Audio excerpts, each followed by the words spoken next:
All right. Well, hello everybody, and welcome to the first session of our Masks TPRG, which is titled Clockwork.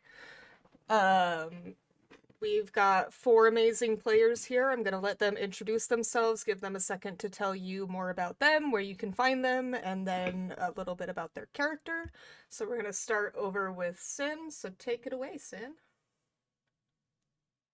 Hi, I'm Sin or potato9_juice or on Instagram are not art or are not comics and are not comics on Twitter. And if you want to get real confusing, it's Titania Creates on YouTube. I create art. I like potatoes. And my character that I'm playing today is Shadow, the delinquent. Next. Go Hatter. All right, I am No Hat Hatter. I can be found. Wait, can you hear me? Sorry. Yeah, we can hear you. Okay. It's like I could be found. Dot dot dot. Okay. No. No Hat Hatter. I can be found on Discord and mostly in other people's streams. I don't stream myself. I leave that to the professionals. Um, I'm playing the Doomed, and my character's name is Cleric.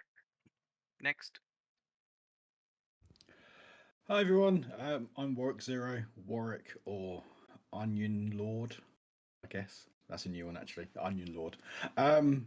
Yeah, most people should know me from Twitch, either in Tufts Twitch or my own, and various other social networks. You can find me. It's my name, Warwick Zero. Except for Instagram, I had to have Warwick Zero Twitch, because I think someone's got Warwick Zero. But anyway, I'm playing 13.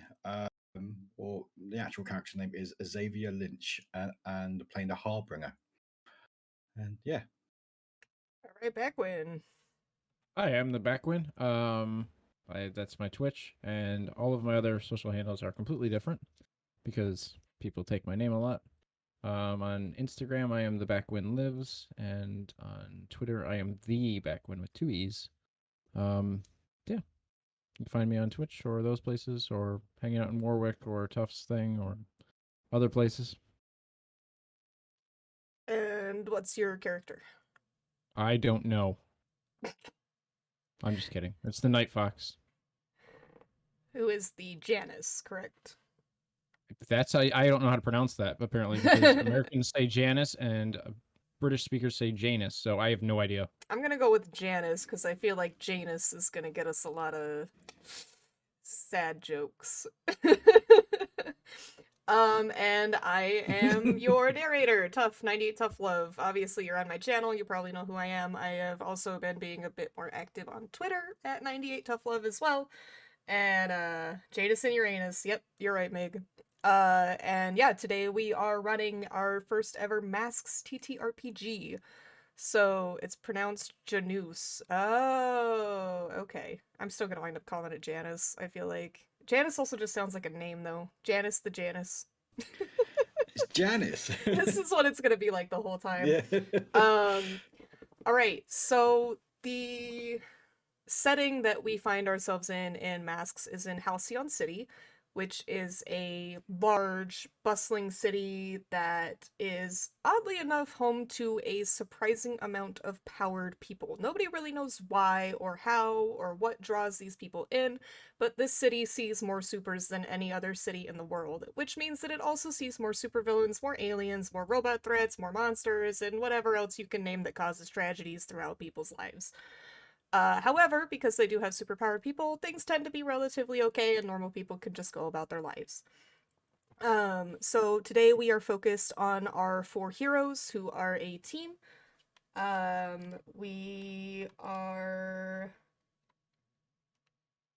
going to kind of go through those characters, let you guys get to know them a little bit more before we actually launch into the story. I have like 5 million sheets open and I just have to find which one I need. Do I need to be writing things down? If you want to. There's gonna be a test at the end. Yeah, there's gonna be a test, multiple Yeah. choice, and with a short answer essay. Oh. All right. Okay. All right, let me get your playbooks open. All right, Shadow, let's start with you. So you are the delinquent. So you're a bit of the not so nice person. You're willing to break the rules. You don't really care about any of that, but you're still doing good, all things considered. Another thing to know, all of you are teenagers. So you're not adults. You are just barely coming into your powers. You're barely learning how to use them. You all also attend the Parasol School, which is a joke for Umbrella Academy, where you study your powers, you go on field trips, you take tests, all of that kind of stuff. Yeah, it's kind of like Teen Titans or Young Justice, if you guys have seen those, or Umbrella Academy, something stuff like that. But yeah, so Shadow, there are some backstory questions, most of which you have answered, but the chat does not know this, so we're gonna start with your backstory. So how did you get your powers? So I was actually born with them, but I didn't fully like come into them later in life. But so I thought I was not powered, like I didn't have powers for a long time, and then I discovered them. And my powers are that I can create illusions and teleport. So that's fun. Just kind of as a follow-up question to that, just for the sake of curiosity, were either of your parents powered that you know of?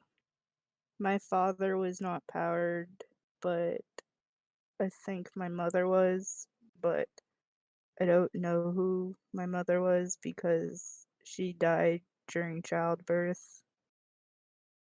And so because of that, my father blames me for the loss of his wife.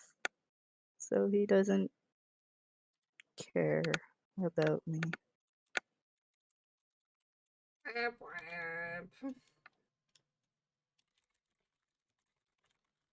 All right. And then what do you do for fun? I like to go into places where I technically shouldn't be, like restricted places, age restricted places, just things that like places that say you should not go or you can't go. Tells me that I can't go there, I'm gonna go there. All right. I just make myself look older to go in or just teleport in. Who's Power gonna stop me? illusions. Yeah, who's gonna stop me, man? That I is can the just question. bounce out. Yeah, there you go. Just bounce out before they come, you know? Yep, Shadow pushes the button. All right, so who outside of the team thinks better of you than you do? So growing up, I had a childhood friend named Kano. He was the son of someone who worked for my father. And so we were really good friends, childhood friends. Uh, I I thought of him as almost a sibling until I started to, I don't know, grow feelings for him. But then, of course, I can't tell him that because if he doesn't like me like that, then it just ruins everything.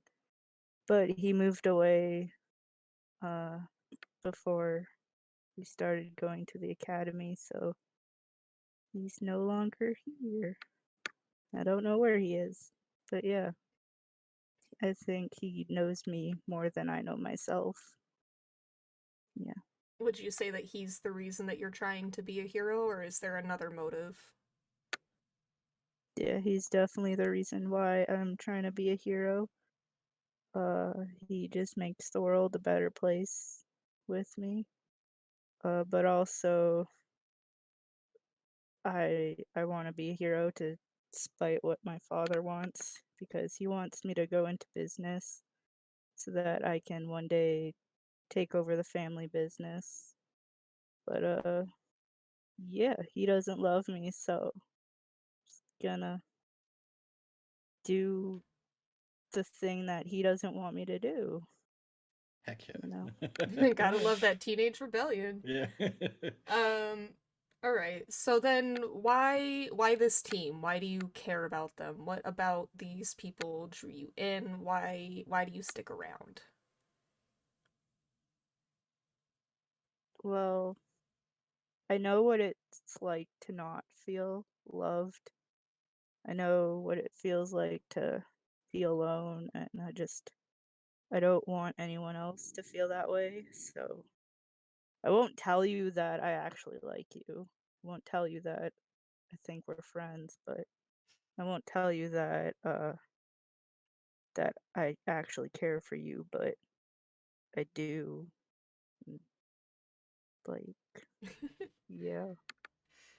So I don't want them to feel like they're ever alone. I don't want them to feel like nobody loves them and stuff, because Aw, I know what that feels like, and I don't want anyone else to feel that way. awesome. So when your team first met, and the rest of you also kind of need to keep this in mind, because I know that some people were trying to fill out this part, but you guys kind of have to build off of each other, because this is when all four of you came together. So, I mean, whatever you put, we can probably link it in, but that's why I said it, like, it's okay if some spots get left blank.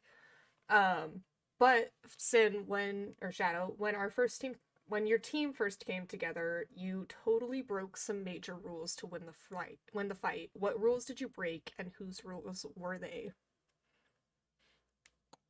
Oh no. So we weren't supposed to use our powers to do things. Like, our instructor told us to win this fight without using our powers, but I said F this and use them anyways, and I totally destroyed a whole lot of stuff, which you're not supposed to anyways, too, because yeah, Destroying stuff might is have bad, apparently. I also might have thrown someone out a window. We jumped out a Because window. yeah, he totally fell by himself. It's fine. He lived. It's okay. He just had a few broken bones. It's cool. That's fine. It's just a scrape. He didn't have to cry about it. All right. So, among the team, who is it that you're trying to impress whenever you pull off these stunts, like throwing somebody out a window or making elaborate illusions? Like, who here is it that you're trying to show off for?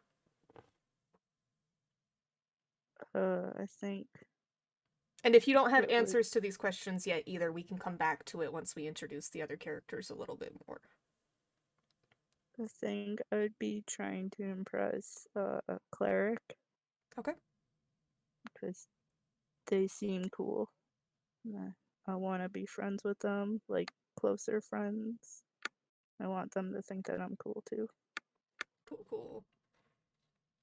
All right. And then you and someone else on the team pulled an awesome, maybe illegal stunt together. Who on the team did you do that with? I think that would be Night Fox. Because we snuck into the zoo one night and hung out with the penguins. It's pretty nice. I love It was very great. I think Night Fox Yeah. approves. It was after hours too, so there's like nobody around. Yeah, it was a great night. And I just teleported us out in the morning before people came in, so we Okay. never got caught. You That didn't hear begs this from me. that begs the Hey, question what? then, Night Fox, has Shadow met Taylor? Yes. Okay. All right. And then, so if you go to the character sheets you will see the influence section. You care way more than you let on, so you need to give all of your teammates influence over you, because it says 3, but there's only 3 others, so. You'll just put their character name, and then under, on you, you'll mark that.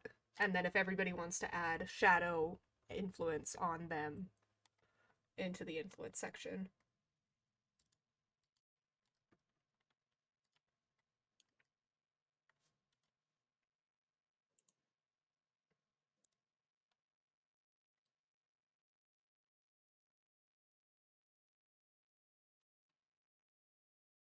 Cool. All right. Um, is there anything else about Shadow that you would like to share with us, Sin?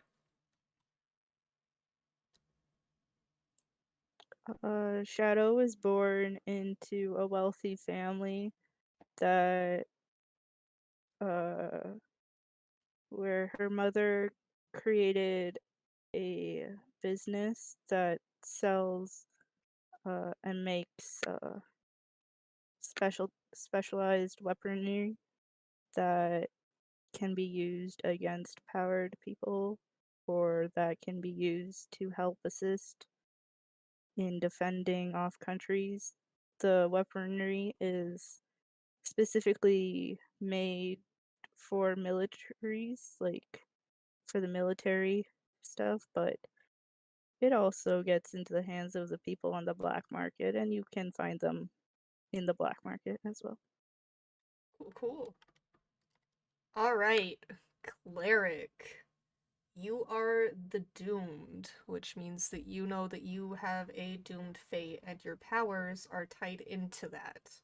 So, why don't you tell us a little bit about your powers and when you first learned about your doom and how they are tied into it? Quick question. Yes. Were we sent to Parasol School after we got our powers? Or after finding out about our powers? Yes. So even if you were in some sort of accident later on and were not born with powers, the Parasol School would have found you and recruited you into the school. It's kind of there's also the government agency of Aegis that keeps an eye on that sort of stuff. So if they found out about that, they'd probably try to get you into the Parasol School because that is the school for supers that teaches you how to use your powers and so on and so forth because they don't want you going off on the wrong track. Got it, got it, got it. I just wanted to make sure my backstory was still accurate. Yes, yeah, that still works. Okay, cool. So, backstory is that uh, I want to be a doctor. I have wanted to be a doctor for as long as I can remember. My dad was really sick when I was young, and it was the doctors who brought him back from the brink of death. And so they're heroes, and that makes me want to be one too. So I did everything I could to get into the pre-med magnet high school with my sights set on getting into a scholarship to go to school, college, and get a medical degree. And of course, having a whole bunch of uber smart kids stuck together in one building, crazy things happen. So there was a lab one day, and our goal was to speed up the process of some daisies. And the class clown wasn't taking the assignment very seriously. And some spilled chemicals and exposed wire, and boom, the lab blew up. So Greg and I got hit with the blast, and it did something weird to both of us. So for me, I see is it looks like everyone is glowing, um, like they're backlit by some light source. I can even see the glow through walls sometimes if they're thin enough. In general, kids glow very bright, adults less so, and the elderly look practically normal, like what I remember them looking like. Um, but shortly after that happened, I saw my dad, uh, who had gone into remission. Wait, am I thinking of that right?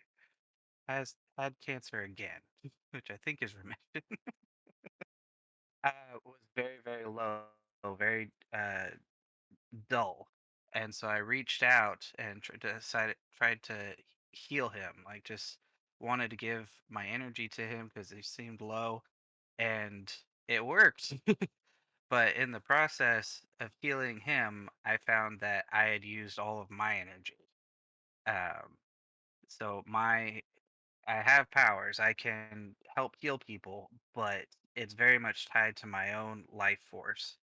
So I have to be very careful with how I use it.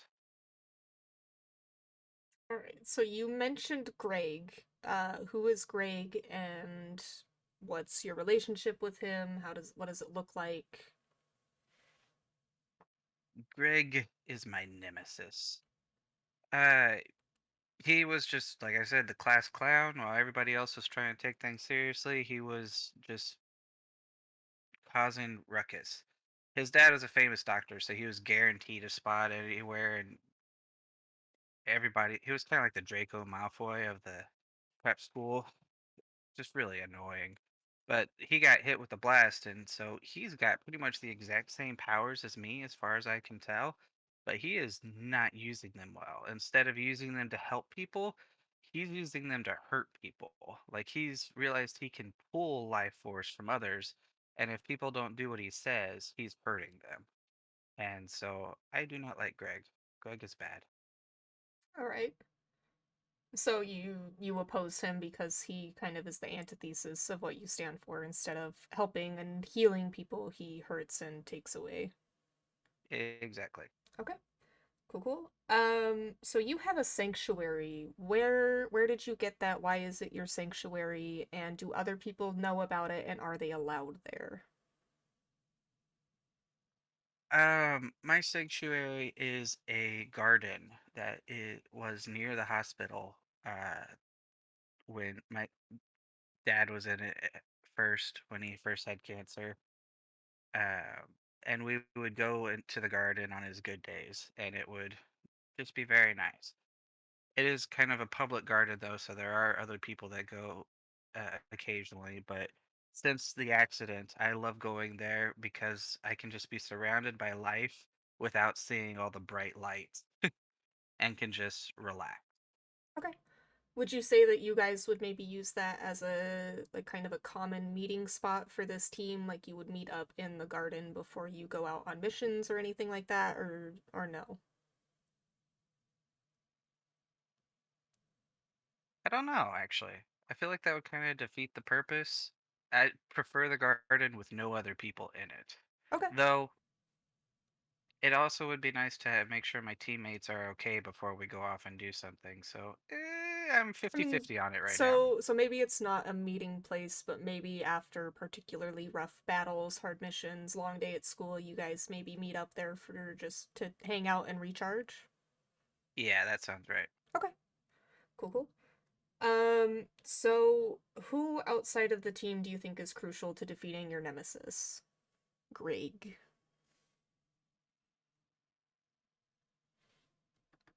Uh, And if y- you y- need to wait on that, we can also listen to other people's and see if you want to drag in characters from their stories, or we can brainstorm someone right now. well, I was just thinking that group, uh, Aegeus, I think. Aegis? Aegis.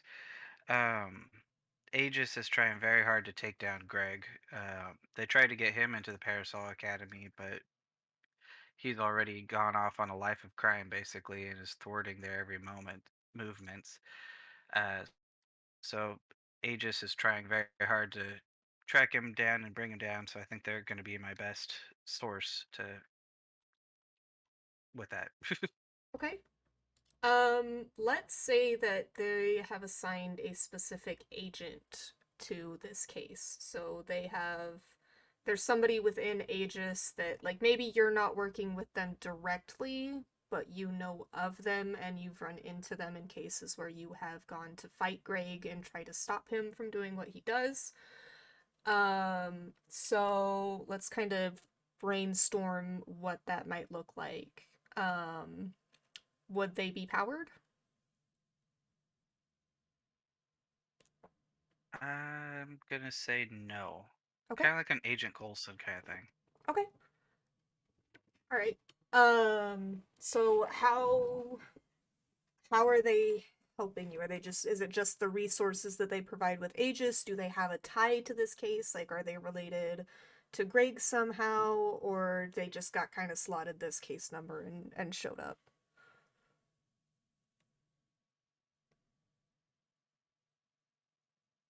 I'm thinking. Sorry. You're good. And like I said, we can always come back to this if you need a little bit more time to think about it. And if you just want to jot down any ideas that you have, then we can Yeah. do that No. too. I like the idea of it just being a random agent that was slotted. This character is like, hey, there's this teenage guy with powers. We got to get him to the Parasol Academy. You're an intern. Make it happen. It was supposed to be an easy job, and it has turned into a very much not easy job. Okay. Would you say that Aegis is still just trying to get Greg to go to the academy, or has he done enough to warrant imprisonment? Right now, they're still trying to get him into the academy. Most of the stuff that he's done is just kind of bully things, annoying, but not criminal. Okay. Um, okay. And then let's give a name to this agent. Would they be masculine, feminine, non-binary? Feminine. Okay. And do you have an idea for a name for him, or do we want to just kind of throw something out there?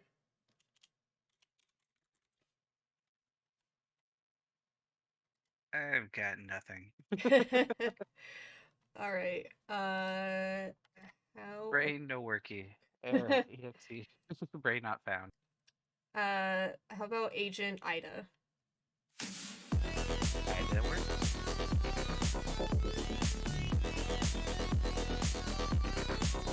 Sorry. Thanks, Waffles. Are we having a good time in here? Always a good time with Tough, am I right? All right. Sorry, I just need to write this down so that I don't forget names. Okay. And then why does the team matter to you?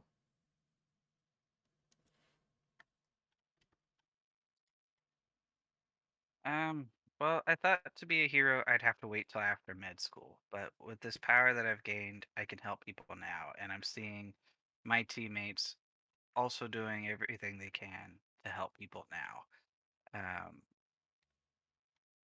So this team matters to me that together we can do good now rather than having to wait till later. Okay. All right. And then so when your team first came together, it's been established that it was a school mission. You guys wound up using your powers. So what was the cost for your victory?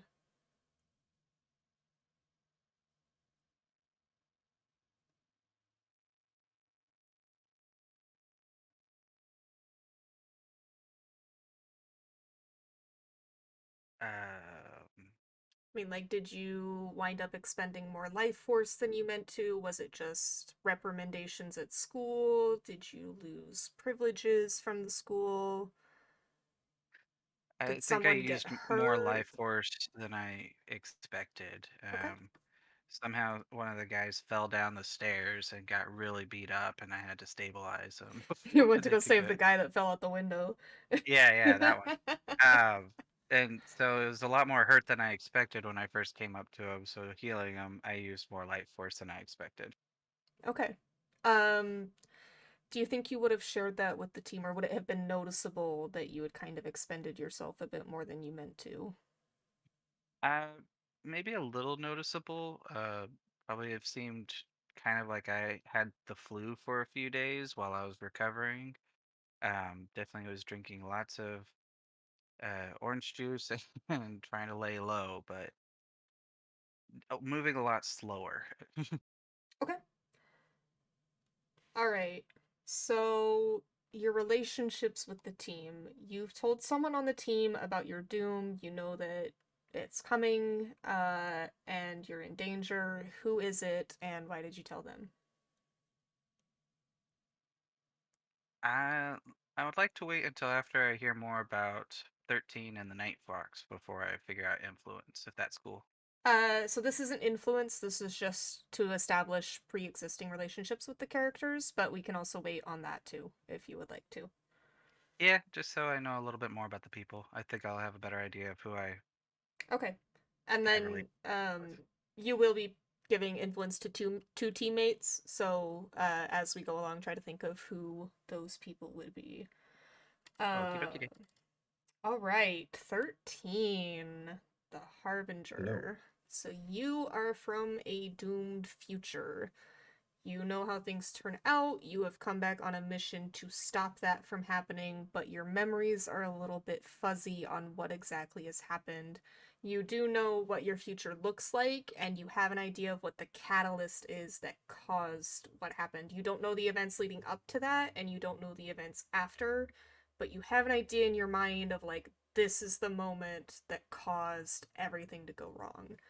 So let's kind of backtrack a little bit and we'll get back to that. But how is it that you managed to get from the future back to the past? Like, what in your powers gave you the ability to do that?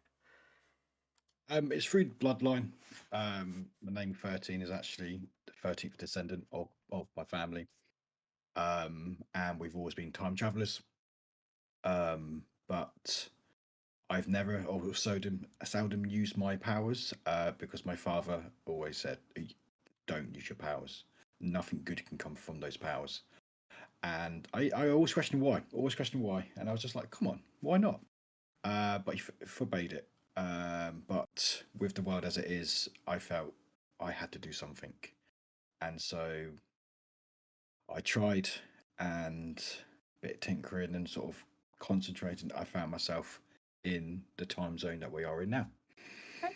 Not totally sure how I got here. All I remember is that I need to hopefully help stop what's going to happen. Okay. What it is, I can't remember. All right. And what are your powers, by the way? Because I don't remember if I ever actually asked you that. Powers are basically teleportation, and sort of portals and stuff. Just adding that to your extras so I don't forget. Yeah. Okay. So what is it that's stopping you from returning to the future? I feeling of basically the work is never done. With my memory sort of scrambled of not sort of really trusting what I remember and can't remember. All I know is if I try to keep doing good, hopefully that will set a course of action, which will hopefully help the future or my present. But I just don't know how much I need to do. So I'm just going to keep going, and just until I feel like I'm done. Okay. So why do you think your memories and your knowledge is so scrambled? Do you think that it's because you technically don't exist in this time, so you just can't recall memories that don't exist yet? Do you think it's something to do with like how you got back to the past? Was it your powers? Was it like what do you think it was? Honestly, I think it's a combination of things. I'm not really used to the powers that I've had. I've also been told not to use them. And going as far as I did, I didn't think to be going as far back as I have, because I'm in a time that I don't currently exist. So I've gone at least, let's say, 18, 19 years into the past. Um, and with anything like time traveling, I'm in a place where I shouldn't exist. And I think with that, my memories and everything else just can't really make any sense of the world. There's little bits now and again, but even then, I can't really trust what is my past or my present or this future. So yeah. Okay.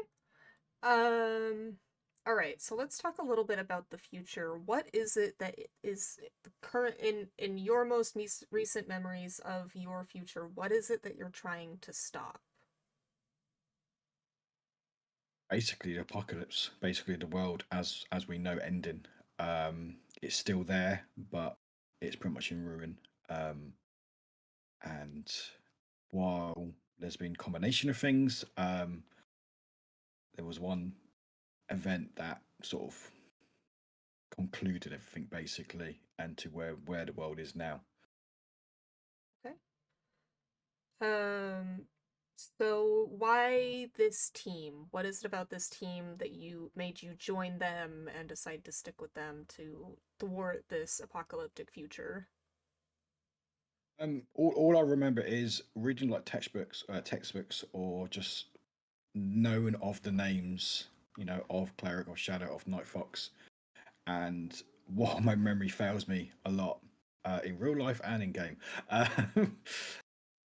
I know that these names mean something, and I remember just happened to sort of know, just almost just find them at the school, basically asking around, finding these heroes to be, that I know of them or knew of them, and just knowing that having this group will help and hopefully give us the best chance of preventing what's to happen.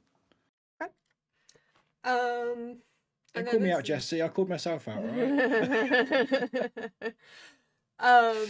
Just kind of for more curiosity's sake, what do you believe is the catalyst that caused your future?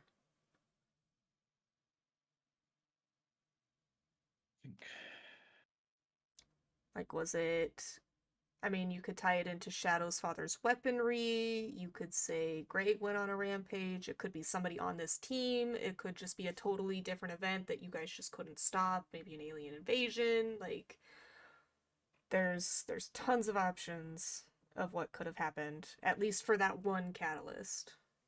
Yeah.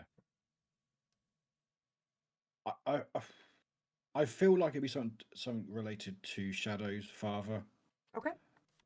So maybe that's Um, part of the reason you joined the team too, is that you knew Shadow's yeah, father I was feel like involved. Shadow.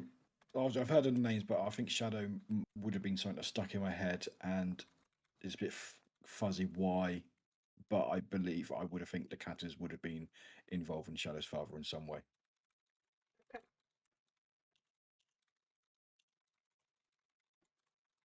All right. Okay. So when the team first came together, you guys managed to avert a disaster from the future's history books. What was that disaster, and what effect did it have on the timeline? So we know it started off as a school mission. We know that Cleric wound up overexerting themselves because somebody fell out a window. What happened there that wound up making it such an extreme situation?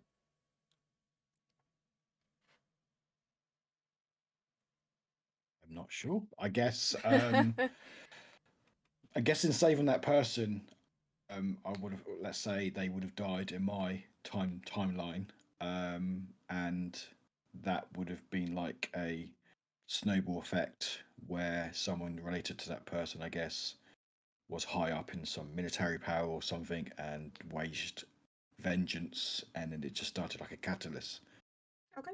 potentially. Maybe we can say, to tie it in with Shadow's father as well, that because it was a hero that caused this person to die, very important person, as we now know, that it surged the black market for anti-hero weaponry, and potentially caused a boom in that industry that potentially could lead to your future. Good to me. Okay. I like it. Okay, so Cleric kind of sort of helped avert the apocalypse. Good job, Cleric. Sweet. All done day's work. All right, and then so your relationships with other people.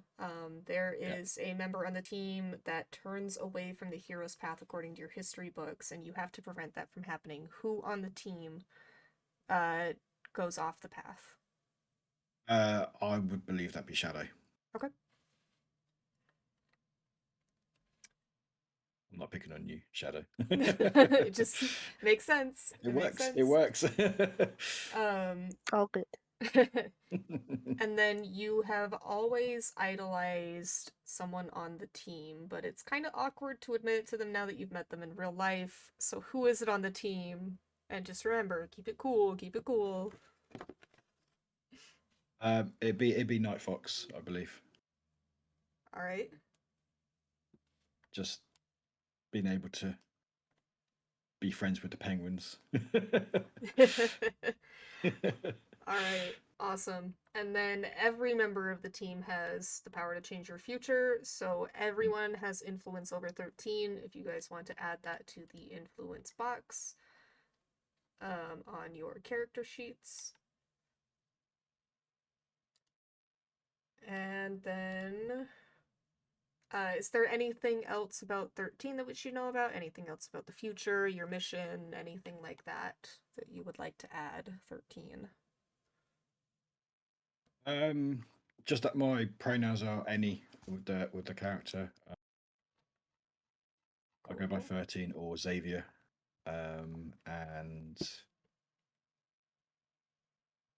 I try to be too cool sometimes, or try to show off now and again. All right, I like it. Because I'm from the future, and I'm trying to go, hey, I'm from the future. It's me. Well, actually, hang on, wait. Actually, that does bring up the question. It's me. Does the team know that you are from the future? Are you From the future? I couldn't hear any laughing. I hope it was laughing because I haven't got my headphones on. Yes, there was laughter. Hang on, I gotta cool. adjust my lighting. So That's it. that does bring up the question: does the team know that you are from the future? Are you open about that, or yes. do you try to hide it? Okay. I'm very open about it. I think being the teenager, Warwick or Xavier, I would be like, hey, this is cool. I've done a thing. I'm a time traveler. You know, I've got the shades to prove it, apparently. All right. Cool. Good to know. Influence. What may I add in? Sorry, quickly. Everybody has influence over you, so all of your teammates will have influence. Same with Shadow, even though Shadow's is specifically only 3, not all, but that's you know all you can do. All right, Night Fox.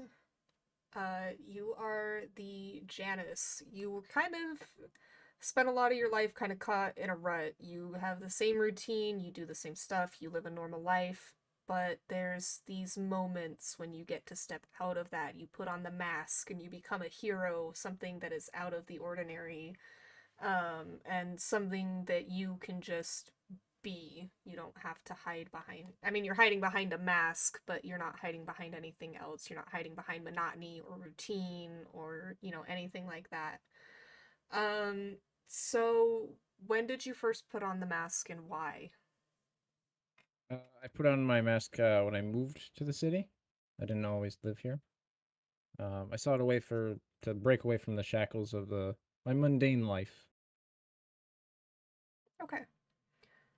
And then kind of your big thing is that you keep a secret identity, and I mean, it's not uncommon for the supers to have secret identities. I mean, you don't want, especially if you have like a family or something like that, you don't want people like coming and attacking them.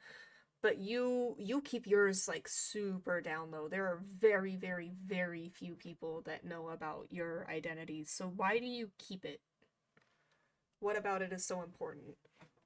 It's just I want to keep everything separate. I don't want to get everything all tangled up together. So it's kind of like in your mundane life, you keep work and personal life separate. Okay. You don't want them bleeding together too much. All right. So who is it outside of the team that knows about your secret identity? Outside of the team, the only ones that know my secret are the penguins at the zoo. They've sworn an alliance to me to never give it up.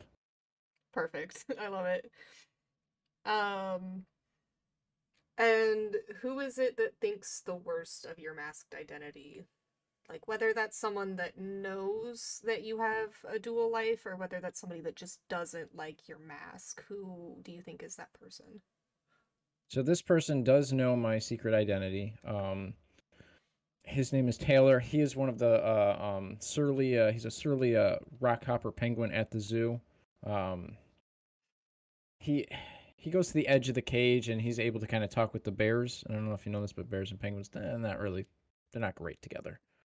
So there's that. He knows sign language, so he could technically tell the zookeeper who I am. So he's kind of trying to lording it over me. He's a bit of an asshole. Damn Taylor. All right. So then why do you care about the team? What about these people draws you in? What makes you stick around? Why these people? So it seems like most of them care about me being there and helping them out. I can't really read Shadow at all, but that's okay, I guess. Plus they kind of understand that we all have these gifts, these powers, and how to kind of deal with them. Okay. So when the team first came together, you saved the life of someone important, either to the city or to you guys. Why are they important and who was it?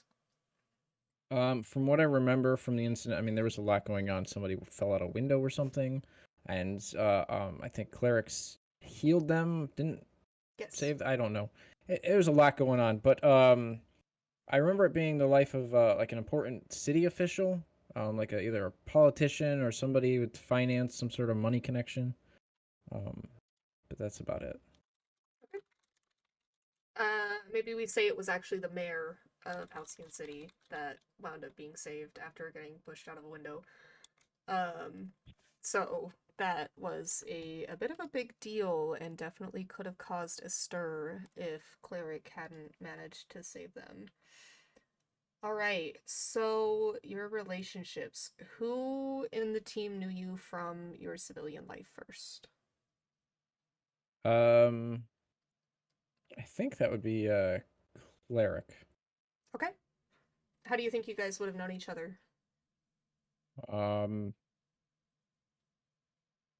well, cleric before this was going to be pre-med, so I probably got injured at some point. Okay, so you were hospitalized. Okay, Sure. and that's how you guys met. Yeah. Alright, and then you refused to tell someone on the team your secret identity when they asked. Who would you not tell? I probably wouldn't tell 13. Okay. Any Due to, particular reason why? well, I mean, he already stated his power is time travel, and I feel like if they know who I am, they can look up everything about me. I don't really want to have all that information because it's a lot of anxiety. Okay. Alright. I would. Sit down. Alright. Warwick, can I own a clock? Alright, so you look up to your teammates because they kind of have been maybe doing this a little bit longer. They're a bit more established, maybe. I mean, one of them's from the frickin' future. One of them saves somebody's life. Shadow is Shadow and just kind of gives off that air regardless. So two of your teammates have influence over you. So which two are gonna have influence? I would say cleric for one, and probably shadow for the other. Okay. So if you guys want to mark that, Cleric and Shadow, and also, oh god, Google Sheets, Night Fox, if you also want to mark it in yours. Okay, so jumping back to Cleric, what do you think, who do you think you told about your doom and the danger that you're in out of all of your teammates? Probably the Night Fox. Okay. Not sure why. They just seem very trustworthy. Person with a secret identity. All right. Yep. Yeah, I mean, they're already really good at keeping secrets, so I figure. There you go. All right. And then you'd love to kiss someone on the team before your doom comes. Who on the team is that? Oh my. No pressure. Well, they're all just so cute. I think I'm gonna go the Night Fox again, just because I have that trust with them already. Okay. All right. And then you need to give influence to two of your teammates. Who are the two that you think would have influence over you? Well, Night Fox. I mean, if I want to kiss them, then they're definitely gonna have influence over me. Gonna be doing stupid shit to impress them. Um, and then probably 13, just because I'd be like, "Whoa, you're from the future," and just want to do everything I can to make that future a bright one. Okay. Perfect. I love it. All right. So we have pretty successfully established you guys as characters. We've got your relationships figured out, why your team came together. So just as a minor recap for anybody that joined in late, we have Shadow, who is the daughter of a wealthy CEO who fabricates anti-superhero weaponry. She is a delinquent who is kind of just really likes going and doing bad stuff, breaking into places using their powers for whatever they want. They are a hero despite all of this, thanks to a childhood best friend. And then they keep trying to impress Cleric, and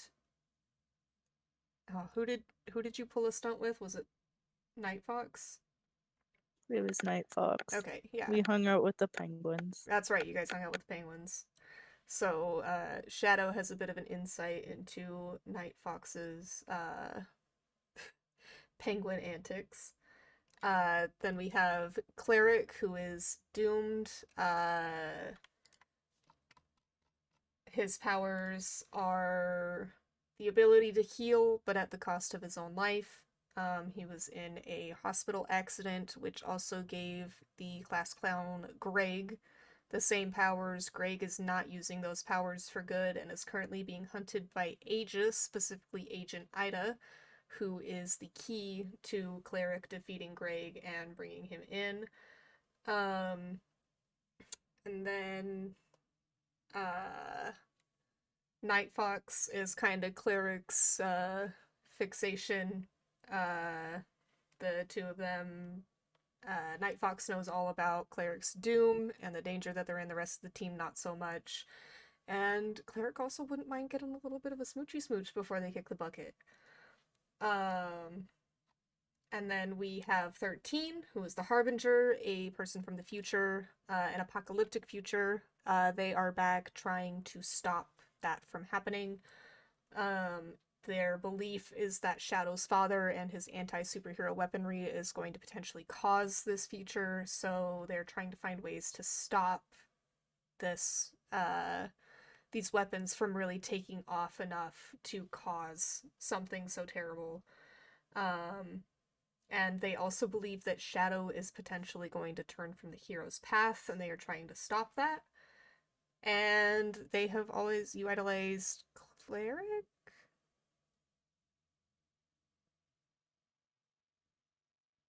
I can't remember now.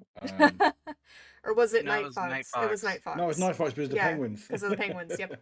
Yes. Yep. All right. So it was the penguins. So yeah, you're maybe a little bit kind of like around Night Fox. You got like a little fan club over here, Night Fox, between 13 and Cleric. They're like, fight. Fight. And then we have Night Fox, the Janus, who kind of uses this superhero thing to break out of the monotony of everyday life. Night Fox is newer to the city, hasn't necessarily grown up here. Night Fox is very good friends with the penguins at the zoo, except for Taylor, who's a little bit of an asshole. And then Cleric knew Night Fox from their civilian life first, because Cleric was in pre-med and Night Fox was in the hospital. And then they refused to tell 13 their identity when they first met, which is interesting. Also, with your secret identity, Night Fox, what is your job? What is it in your school that you need to keep up with? What is your home life and your social? What are the 4 things that you are trying to keep up with alongside your superhero duties? That is a good question. So you need to pick That 3. I definitely figured that out some time ago. I think you wrote it Uh, down on the sheet that you sent me, but I believe I did. just so that everybody else knows. I think it said at least that you were a waitress. Yes. I'm playing a waitress. Okay, and then you have to do household chores, and you are part of the photography club. Cool. Yep, that sounds right. All right. Cool. And then, oh, and powers. Shadow has illusions and teleportation. Cleric has life absorption, which allows them to heal.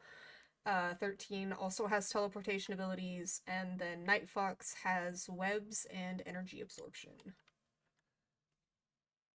All right. Is there anything else you guys would like to establish before we get started? Oh, I've got psychic construct too. Oh, are you using the psychic constructs too?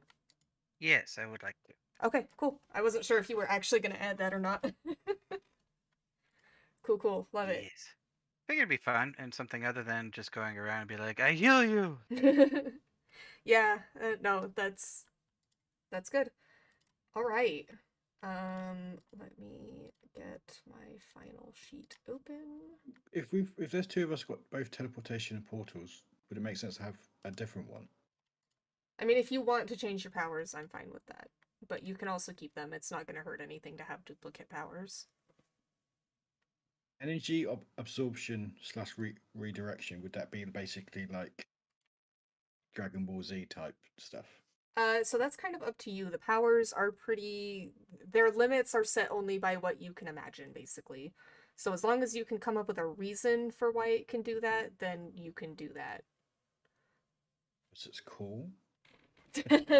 I mean, maybe a little bit more than that, but I mean, we're working on comic book logic here. It's not gonna be like super, like it has to be super scientific or anything like that.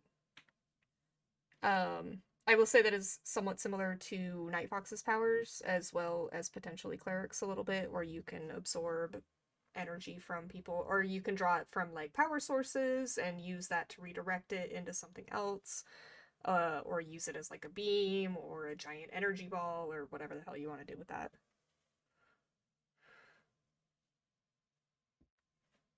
What's everyone else got? Because Shadow's got Teleportation and Yep. illusions. Cleric has energy absorption and psychic constructs. And then Night Fox has webs and energy absorption. I'll go with super speed. Super speed? Go to Okay. classic super speed, yeah. Alright. Super fast. Super fast. Shong. Just like that, in case anyone didn't know what speed sounded like. It's why I have the shades. Okay, I thought it was really cool. Okay, never mind, it's fine. I like Carry it. on. Nope, it's good. It's good. I need to write it down. Okay. So we start off kind of the splash page of our first issue, entitled Clockwork. The four of you are just starting to head to school. You're all suited up, you're ready to go. You're kind of just casually going on your way. And then things start to get a little weird, which isn't it's strange because it's not unusual for Halcyon City for things to be weird. Something happens basically every single day here. But this is a little bit more out of the normal. As you look up, there's a spot of black in the sky. And then you see that spot starts to get bigger and bigger and bigger. And then all of a sudden, it's almost like you're in a giant, dark dome. Like a dome of glass that is It's going tinted. already. And How dare you, Jesus? hi, Juice.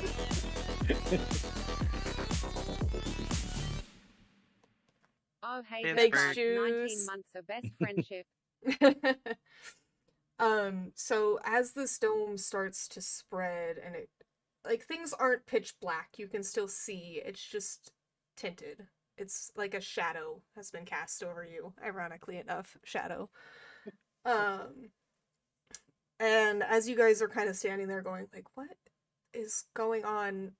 You have little communicators that keep you in touch with the school. And over the line, Cleric, you recognize Agent Ida's voice as she comes on, and it's kind of crackly and cutting in and out, and you kind of just barely are able to make out that she's saying, "Help, Aegis quarters, now." And then it cuts, and the line goes dead. Oh, snappers. So what would you like to do? Hey, y'all, I think there's some issue over at the Aegis headquarters. We probably should go check it out. Are you sure though? Because quarters could mean they're at the arcade. You know, while that is a good option, something tells me it actually means headquarters, and so they're their main office. What's a quarter? It's Yeah. 1/4 of a dollar. Got it. Got it. I think I read about money. That's fine. Okay. Quick question outside the character. The dome. How big is this dome? Is It's it over the city? it's over the entire city. As City, got it, far okay, as you cool. can tell, it stretches. The city is it has a water side that leads to the ocean, so it is like kind of a seaport area, and it stretches to where you can still see some of the sea, and you're not sure if it cuts off farther out or if it's continuing to go. But as far as you can tell, it looks like it's just surrounding the city limits. Does this disturb any like technological things like a coffee maker? So, as you guys are actually talking, some of the lights start to go out on the street, kind of just one by one by one. What And about the coffee then, maker? I mean, I don't think you guys are near a coffee maker. Sure, you see a coffee maker in the in somebody's window, and you see it kind of like shake and then just sputter, and it's not working. And Shadow then falls to their knees. as you're left in darkness for a little bit longer, then all the lights start to pop back on again. Is this normal? No, this is not normal. We have to do something about this. Yeah, like I said, I got a call from Aegis people. I think we should head to their headquarters. I think we might be able to help there. Did we hear what they said as well? Or was Yeah, it so just, all of you have communicators. Cleric okay, so we did all just hear. Okay, cool. recognized that it was Agent Ida specifically on the line. All right, well, let's go. Let's go. Let's do this. All right. All right. Well, I hate walking, so let's teleport there. If Can that's we all possible. teleport? I just like grab them and just attempt to teleport. Okay. I'm Also, already gone. just I'm already gone. just to keep you guys in the loop, you do need 2d6. Those are the only dice that you will need for this game. Oh, good shout. Shadow, with you trying to teleport your entire team, I'm gonna say that is an unleash your powers moment. So I'm gonna need you I to will say roll... I've already legged it. Oh, so you're using your speed to get there? Yeah, basically what I'm gonna do every time I'm going really fast is when I put the shades on. Okay. All right, we're gonna say that Aegis is actually a little ways away from you guys. And 13, you are not super experienced with using your powers because you were kind of forbade from using them. So I'm also gonna need an unleash your powers roll from you. So you guys will be rolling plus Excellent. freak. Shadow, let me get your roll for it first, and we'll do that, and then we'll do 13s. Excellent. So it's free. You got a 3? Oh God. A 3 no, total. wait. I got 8 plus 1, so that's 9. Oh, that's Oh, all right. okay. All right. Sorry, I needed to know what the freak was. Yeah. Okay. Well, I thought you said you rolled a 3, and I was like, oh, yo. No. Okay. So you do it. You are successful in teleporting your teammates. However, it's a little bit unstable. So as you open up the portal, and you've done this before with yourself, Shadow, you're used to going shorter distances, and you're used to only taking yourself. So trying to take 3 people and jumping such a large distance is not very easy. And as you guys are kind of falling through this teleportation, it kind of makes you sick. It makes you squeamish because it's not functioning how it should. It's like trying to go down a slide and then you're doing loop-de-loops while the slide is shaking at the same time. So you guys come out of that portal extremely disoriented, and then Shadow, I'm gonna need you to mark a condition. So, I'll let you kind of decide which one you think would fit best here. I would say that probably, I don't know, I'll let you tell me. Do you think you would be afraid, angry, guilty, hopeless, or insecure after this? Maybe a little angry. Okay. I thought I could do it. Then failing, it's like, well, heck. So you're just kind of That's- angry at yourself. Yeah. Okay. All right. And then, all Oh, right. that was marked a Night Fox. Oh, whoops, wrong one. Keep double clicking. Okay, perfect. All right. So the three of you do arrive. Cleric and Night Fox, you're maybe a little bit woozy for a second, but you're able to regain your bearings. Shadow, I you're need to get a bicycle. Jeez. Shadow, you're pretty upset with yourself after that, and I'll say that maybe you're upset because you didn't get to really show off for Cleric that you had such masterful control of your powers. All right, 13. Give me that roll. That's me running. Is it 2d6, was it? Yes, 2d6 plus your freak. Which I believe yours is a +1. 7. A 7 with the +1? Overall. 7. Overall. Okay. All right. So. Which fits very well with my character. All right. So you're like, yeah, I got this. I don't need to be teleported. I got super speed, and you're like excited to be Really? using this power. And then you make it about halfway, and you're like, oh man, Aegis is way farther than I thought it was. And then you get a little bit farther and a little bit farther. And by the time that you make it there, you are dragging. You are exhausted. You have pushed yourself pretty damn hard just trying to make it to these headquarters. It's like glasses like half my face. Yeah, so you're like kind of like you just finished running a marathon without preparing for it, and you're just kind of like hunched over like trying to I'm catch okay. your breath. I'm okay. And probably needing a pretty good snack after that, burning up all them calories. Again, Can I give him a little boost? Like, would I see that and be like, oh dear, and can I, like, pop him up a bit? I mean, narratively you can. It's not going to affect anything character-wise. That is another thing to note, is that you guys don't have hit points. That you don't die, you don't go down. Like, you can take a powerful blow hard enough to knock you out, but heroes don't die, villains don't die, nobody dies. Is kind of one of the premises of this game. So if narratively, yeah, we could have Cleric go over and be like, oh yeah, let me give you like a boost up there, bud, because you're looking a little low. That would be totally fine. Okay. I'm okay. Yeah, I think I would. Okay, yeah. So, yeah, Cleric, you go over and Fuck.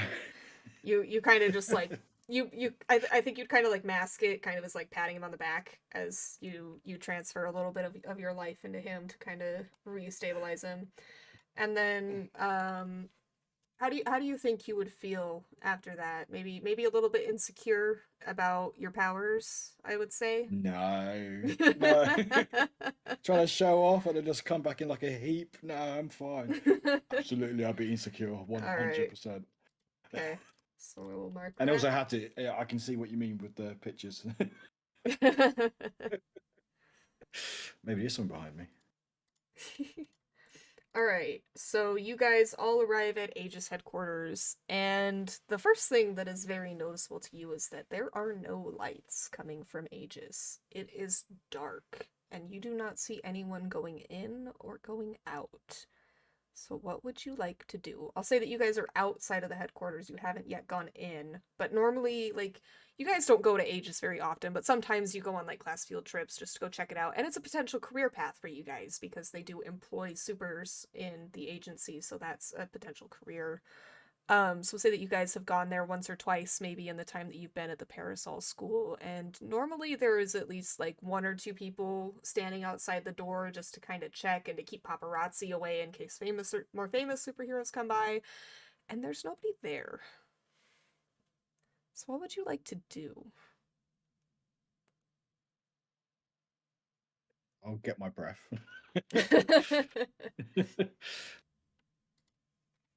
Is there a doorbell?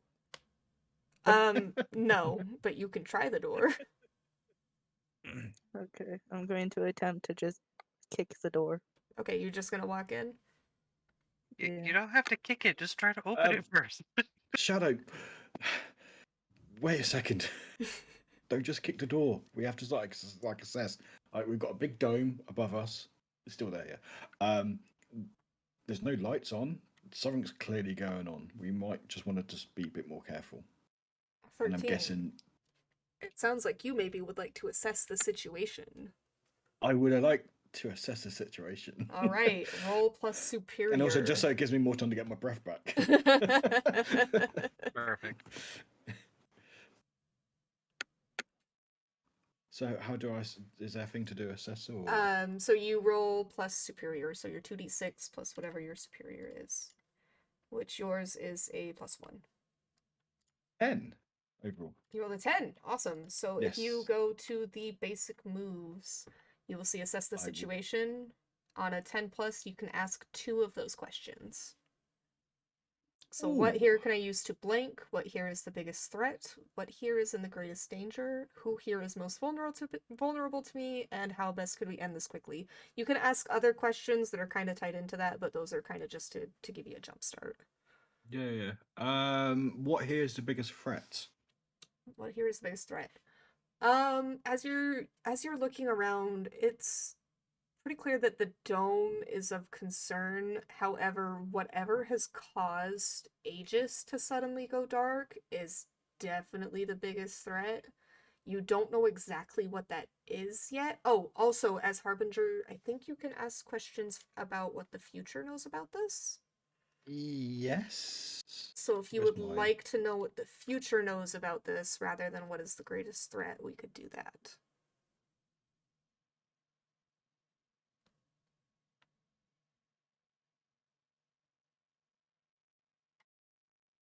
Where would that say Oh, that no, within hang on. my? That's one of your that's one of your moves. So you have to stick to the mission and tomorrow's golden promise. Okay, never mind. You cannot ask that question. You don't No, I have can't that because move. it'd be one of my Yeah, moves. it's one of your which I moves. didn't I pick. wasn't sure if that was That's just fine. a part of the character, if that was Yeah. a move. But yeah, so greatest cool. danger, whatever has caused Aegis to go dark is a bit more concerning than the dome. And the second question, yes, I am assessing the situation. Hi, Billy. Hi, Billy. What here is the greatest danger? What here is in the greatest danger? What here is the greatest danger? What here is in the greatest danger? Okay. Yeah. You're as you're looking at the Aegis building, you're not really seeing, like, even without the lights inside of Aegis, there's still lights on the street that are on, and you're not seeing like any movement in there. So you're kind of getting the feeling that whatever is in the greatest danger here, it's probably going to be you guys. So your team is currently in the greatest danger at this moment. Makes sense. Would I say that to the group, or was that a case that once you say it, that's up to everyone you. sort of knows? No, that's up to you if you share with the group. This is your insight only. Oh, okay. I will share the information that you shared with us, basically, so everyone knows what we spoke about. Basically. All right. So, I mean, maybe it's kind of like, hey, I think that whatever's going on with Aegis is a big deal, but also we'd be the only ones going in there as far as I can tell. I don't think we're getting backup, and we could be in danger going in that building. Yeah. Cool. So now what do you guys want to do? I Quick don't know what question. Shadow wants to do. Who had a question? Yeah, I can see life force. So can I see like through windows and whatnot, people's life force, or do I not see any light at all inside the building?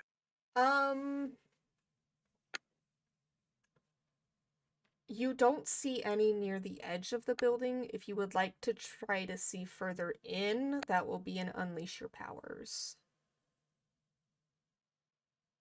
All right. Yeah, let me see what I can see, I guess. Okay. So That that'll didn't go well. so That two was freak, I think. yeah, 2d6 plus freak. 7 total. 7 total. Okay. So you are successful, but you only catch a very, very brief glimpse. But you do see that there are some life forces inside. You can't really tell how many, but you can tell that there are people in there. Okay. Do I need to do a condition too? Yes. So what condition do you think you would mark here? Probably afraid. Okay. Go ahead and mark that. And if you guys need to see what these conditions do, it is in the moves and it's under conditions. So it'll tell you what you take. You'll take a -2 to a certain roll. All right. I guess I tell everyone, hey, there are people in there. So I think we should go in and try to help. Absolutely, I think we should. We have to just make sure we just take it easy, take care. You know, we don't know what we're dealing with at the moment, so we just have to sort of just not rush in. And this, I look at Shadow, like still like leg in the air, about to kick the door. Yeah, Shadow had a freeze frame moment where she's we have the panel where 13 and Cleric are kind of doing their thing, trying to figure it out. Like we catch the scene of Cleric seeing the faint glimmer of lights in the background, and we see 13 looking around like, okay, this is weird. I don't know how this is. I don't feel this feels dangerous. And then we've got Shadow kind of just hobbling on one foot right next to the door. Just like ready to kick it in, but they stopped like right before they could. So we've been here before on field trips, you said? Yes.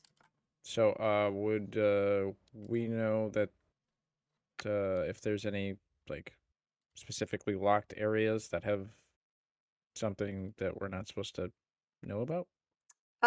Yeah, Aegis is full of secrets. So Aegis is kind of like the play on words for shield in this universe.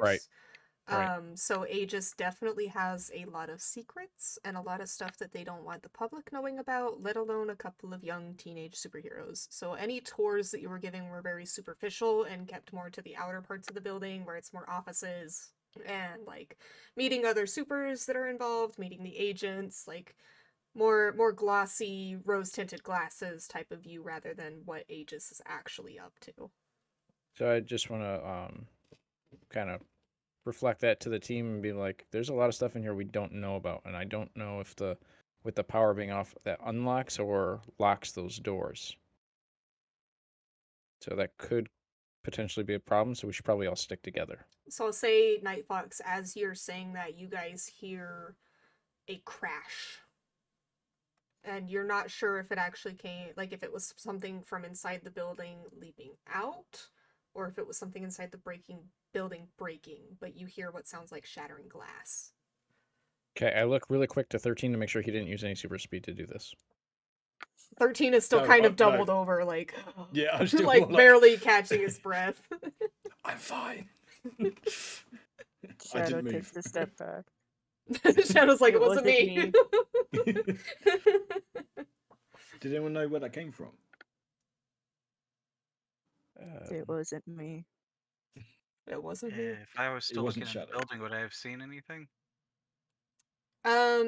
No, you did not see anything. You guys all heard it, but nobody could see it. So it's coming from a different side of the building that you can't see, or it's coming from inside where you cannot see. Let's go check it out. I think we should probably just go in the building and see what we can find out in there, whether it's in there or not. You know, this is our primary thing we should deal with first. Okay. Absolutely. Yeah, let's try to go in and try to get people out of there. Okay. so you guys head into the building. The front door is unlocked, which is also unusual because typically Aegis is on super lockdown unless you have authority to get in there, as it is a government agency, but you guys are able to kind of just pluck the door right open. Shadow's ready to kick it in if necessary, but it's not. And I just sort of just put it open and go after you. So you all enter the building. You enter this large foyer. It's got the Aegis symbol emblazoned on the floor. The only light that you're really getting is from outside through the windows, so it is pretty dark in here. You don't see any shattered glass here. All you see is the front desk, and then to your left is like a metal detector, which kind of tells you that that is leading towards some more areas that you typically wouldn't be allowed into. And then to your right is more like offices, so it's rows of doors with like different agent names stapled on it. So what would you like to do? Would I know how to get to Agent Ida's office?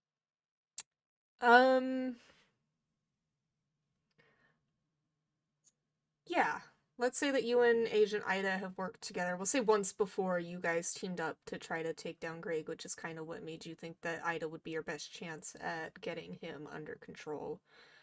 So she did once take you to her office, which is to the right, and it's like 3 doors down on the left. Okay, since she was the voice recognized on the communicator, I feel like that's the first place I'd like to check. So let's head to her office real quick. Makes perfect sense. All right, I will follow Cleric because I don't know where I'm going. I Are will you- also follow, Okay. Alright, yeah, all but 4 stay of you... behind. You'll do what? I'll follow them, but I'll stay a bit behind, Okay. just looking around. So Shadow's kind of trailing. Cool. Alright, so Cleric, you lead the way to Agent Ida's office. The door is unlocked again. All of these are kind of electronically secured, so any badge that you would have needed to get in is unnecessary. The door opens as soon as you touch the handle. And you step inside. There is no one inside. Everything seems to be in order. There's not, like, it doesn't look like there was a struggle. There's no sign that she was, like, forced out. There's no signs of abduction or anything like that. It just looks like an office. This is really weird. I We guess, can't- should we check nothing- the other everything- offices? Yeah. Okay. So do you guys want to split up and check out offices, or are you all just going from door to door together? In the office, it just looked like a normal office. Yeah, I mean, like, obviously, like, it's an Aegis agent office, but I mean, it's mostly Yeah. like filing cabinets. There's some files on the desk and papers. There's like a certificate that Agent Ida got from her university, in a plaque on the wall. Some little desk toys, and then like a computer that is not currently working. I just searched the desk. Yeah. Just see if I can find anything, like in the like the drawers or something. Yeah. Let's go for another assess the situation roll. Yeah. Which is I'm adding my superior to that. Yep. Hey, I'm learning. Excellent. 6. With the superior? Mhm. Yeah. You don't really... Anything that is on that desk is pretty... Like, obviously, like, their computer stuff is going to be way more encrypted, but whatever is on these papers, you can't really make out what they're trying to say. It's a bunch of code and mumbo-jumbo that just doesn't make sense in your brain. So there's not really anything on the desk that can help you, and with the computer shut down, you can't access any of those files either, so you kind of walk away empty-handed.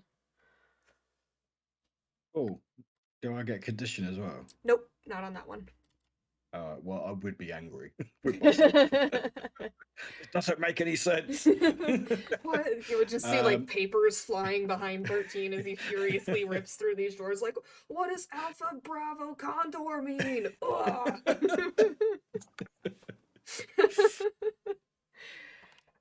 So you said the computer's off? Yes, the lights are off. There doesn't seem to be any electricity powering this building. I would like to touch the computer to see if it's still warm. It is not. Huh. That's odd.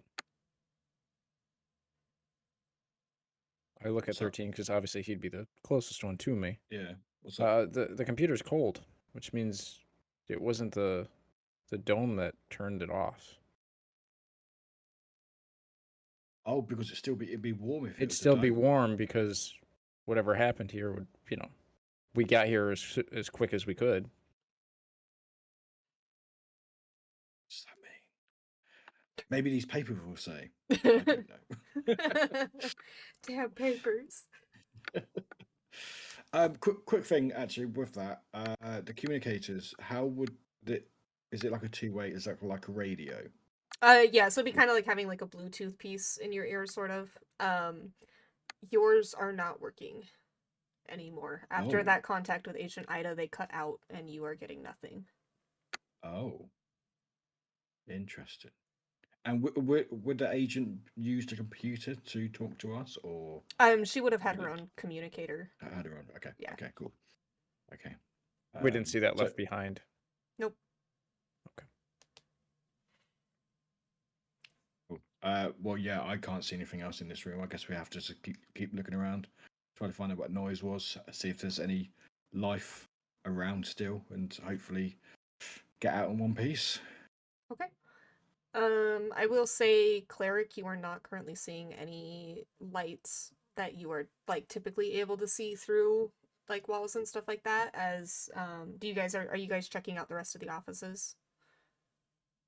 Yes. Yeah, probably. Okay. Yeah, so as you guys start to go through these offices, you kind of realize that they're all there's not one of them that seems out of place. Like some of them are different from others, some have a little bit more personality to them, some of them are pretty barren. Like there's not really a lot that would tell you that there was something that happened over here. And you are not sensing that there is anybody in or around these rooms, Cleric. Okay, theory. Maybe they had an assembly of some sort, and so everybody was out of the office when this all went down? Definitely. It's a big office building, though. Yeah, I feel like there'd be something. There'd at least be security. Yeah, but okay. Let's try to find a gathering room, I guess. How Okay, many so floors the- are there in this room, in this building? Um, we'll say that visible from street level, there are 3 floors. So there's the ground floor that you're on, the next floor, and the next floor. So there will be 2 more above you. Okay. Just a question, just hypothetically. Can I still see stuff when I'm going super speed? That's up to you. Whether your power kind of functions like Quicksilver in the X-Men, where rather than it being like him just moving super fast, it's that everything around him slows down. So he can see everything and he's just moving at normal speed while everything else is moving in like slow motion. No, I think with obviously last time I used it, I was out of breath. I felt like it'd be more like the I mean, Flash, it's rather like it's going still super, going to super fast. cost you energy to do that, just because technically you are moving yeah. faster, but the way that you process it is that you see everything around you is going slower rather than it turning into like a motion blur.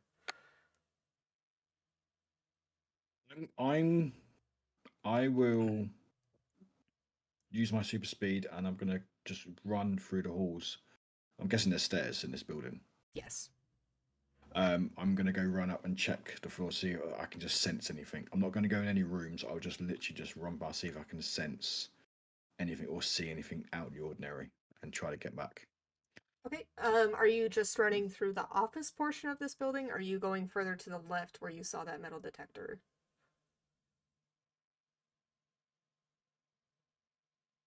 Let's go left near the metal detector. Let me just get myself ready. Okay. It is a pretty large building, and you did kind of just expend yourself a little bit, so I'm gonna have you Yep. unleash your powers. Excellent. Um, What does that mean? Yep. So you will need to roll, okay.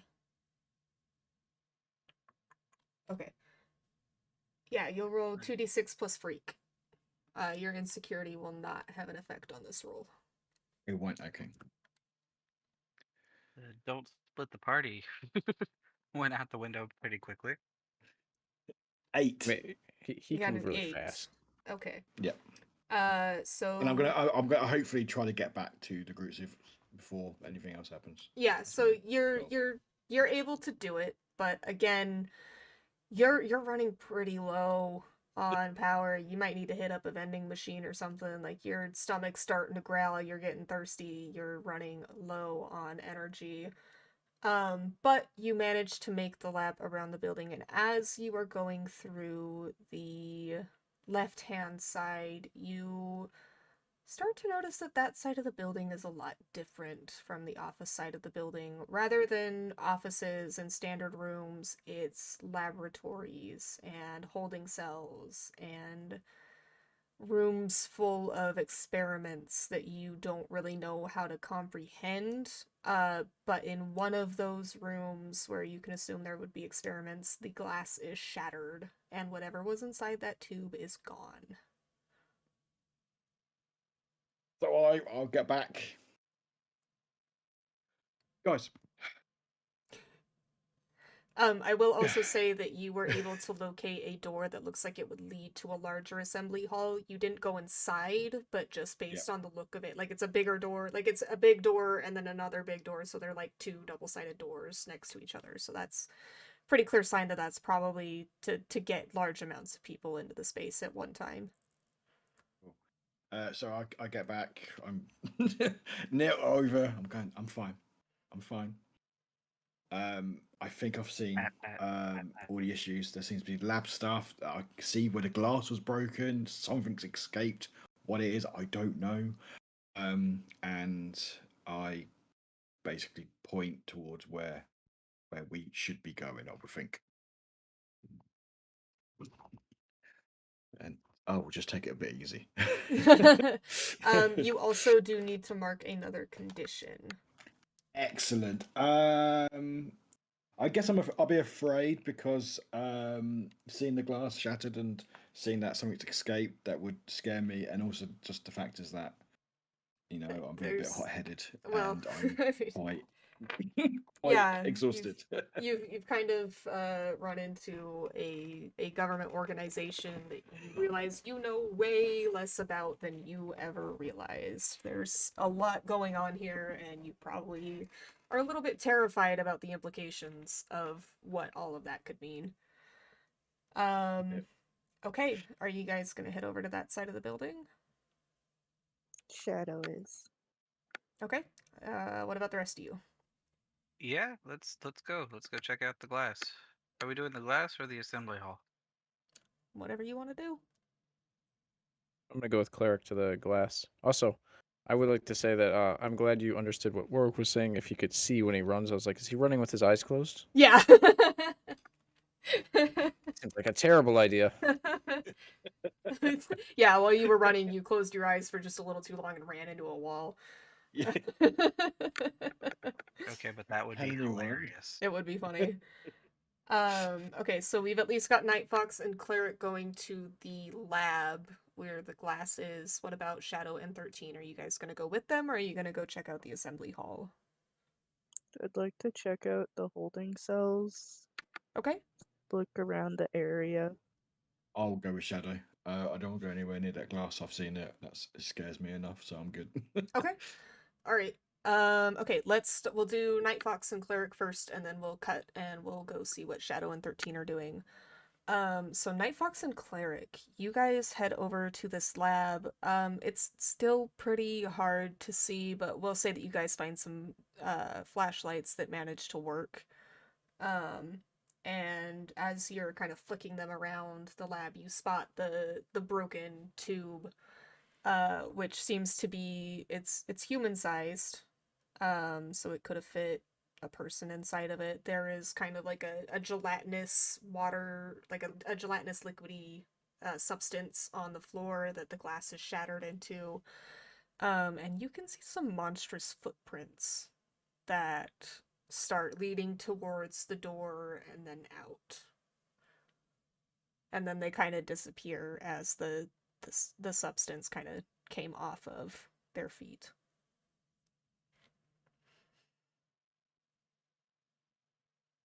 Well, That's this isn't gross. good. Oh boy. Is this what's causing the issues, or do you think this is just secondary? It's probably secondary because I mean the dome thing happened first, and then we got here, and then we heard the crash. So this is second or third, depending if really all the lights being out is really bad. Good point. This just seems like something's escaped. Shoot. I don't know if we should do this first or go back to trying to solve the dome. Well,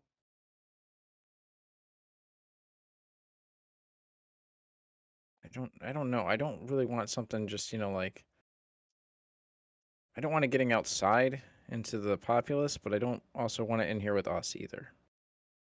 Yeah, I mean, we don't even know how to solve the dome, so I feel like we should try to fix this because it's closer and potentially easier. I was gonna say, I will say, Cleric, you do remember that 13 kind of mentioned that they think that the dome is secondary to whatever is going on in Aegis.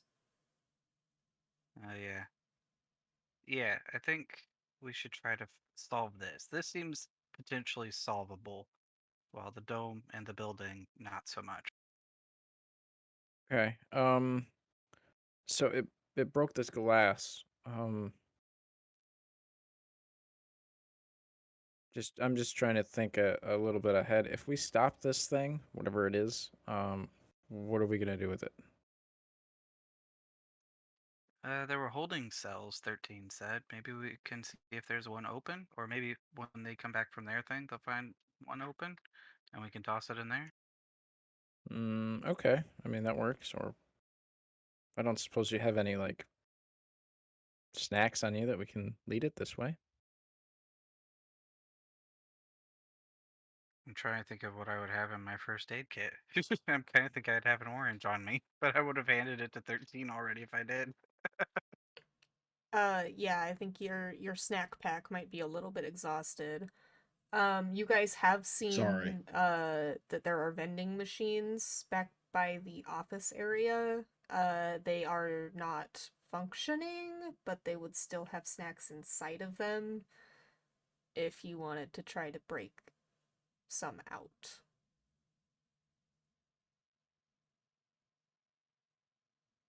Um, yeah. Let's break some snacks out. Okay. Oh, goody. We get to add breaking to our breaking and entering.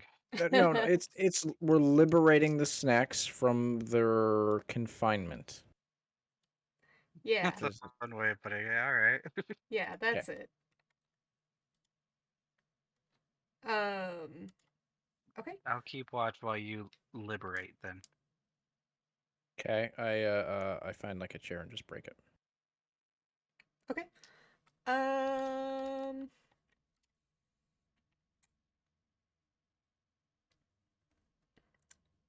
Sure.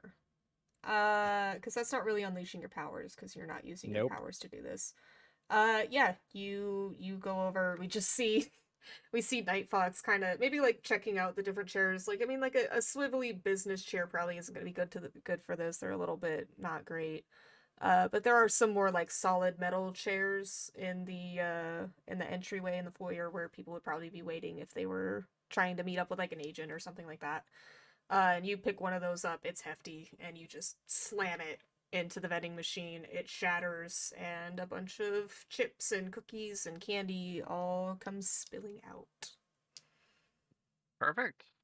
Now let's go find us a monster. Okay. Alright, so how do you guys plan on finding this monster? The footprints only go Follow the so footprints. far before they stop. Can I see any life force? No. Yeah, that would be too easy. Um,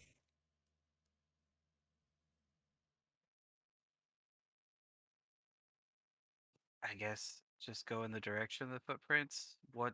Is there just like down a hallway? Are there doors to the sides? Do we see any destruction? So you don't really see any sort of destruction, and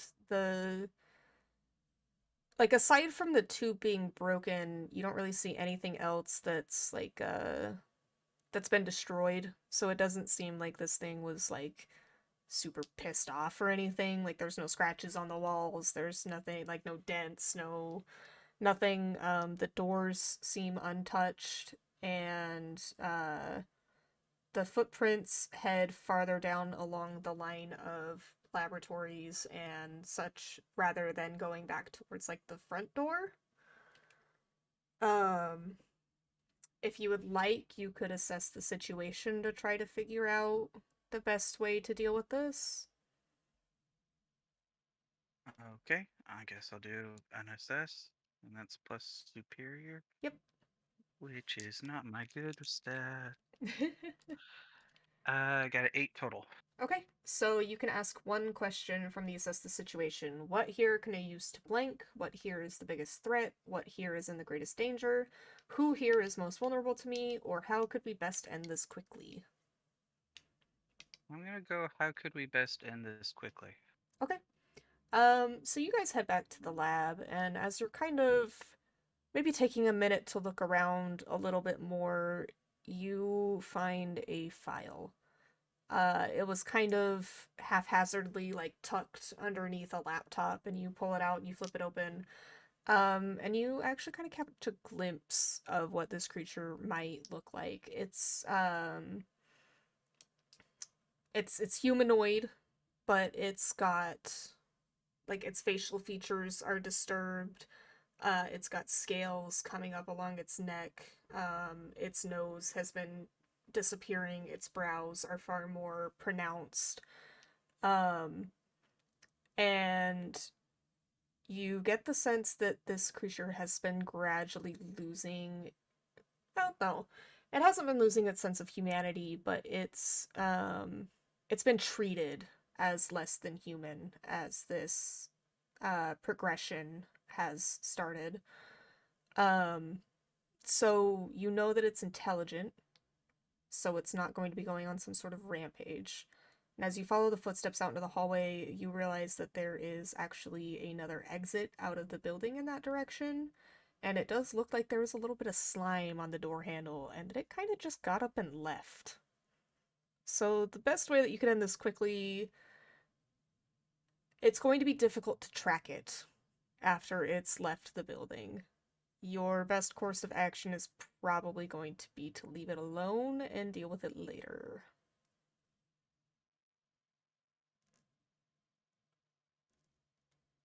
Okay, I guess I'll relay that to Nightfox. Okay. Yeah, you guys were kind of doing the investigation together, so you kind of both wind up being like, okay, well, we can go after it, but then we leave Shadow and 13 here, and, you know, with everything going on at Aegis, maybe this doesn't quite take priority when it doesn't seem like this thing is hell-bent on destroying the city. And it seems to have broken out after Aegis has gone dark and the Dome incident. So at this point, I think we should go try to meet up with 13 and Shadow and see what they're up to. Okay, yeah. Sounds good to me. Alright, so 13 and Shadow, you guys have headed towards the holding cells. Is there something in particular that you're looking for, or are you just trying to get a look around? I'm just trying to just get sort of bearings on what's going on, basically, and sort of keeping an eye on whatever escaped that glass, just sort of just making sure it doesn't creep up. Alright. Yeah. Alright. What about you, Shadow? I kind of want to see if there's like any things being held in these holding cells that could be fun to mock while being on the other side, being like, haha, you're over there, I'm over here. So these holding cells are solid doors, so you can't see through them. They are marked with names, but most of them don't really mean anything to you. There's like a couple that you're like, oh, that's that villain that got caught last week. But these doors are actually locked not electronically, but with like mechanical locks. You can unlock some of them from the outside, but you don't have the proper keys to get into them.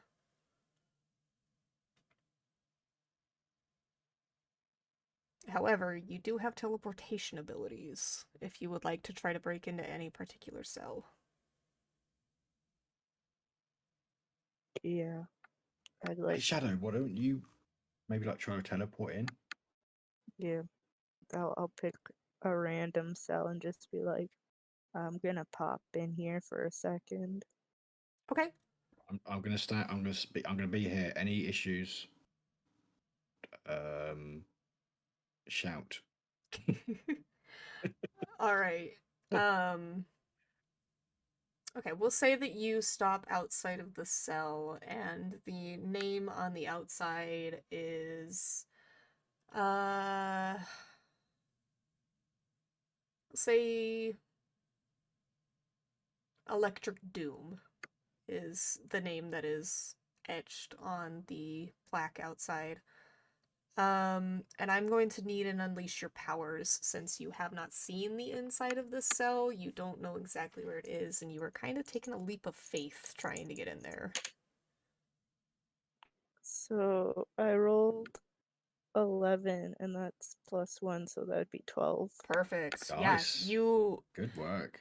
like as awkward as this can be, you have kind of done this before, and it's just you this time, so you're back in your mojo. You have no problems getting in there.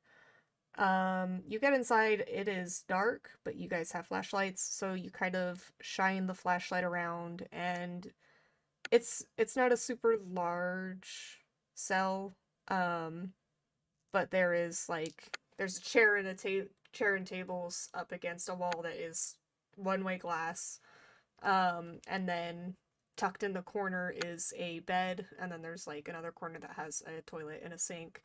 And curled up in the bed under some blankets is presumably whoever is being held in here, this Electric Doom.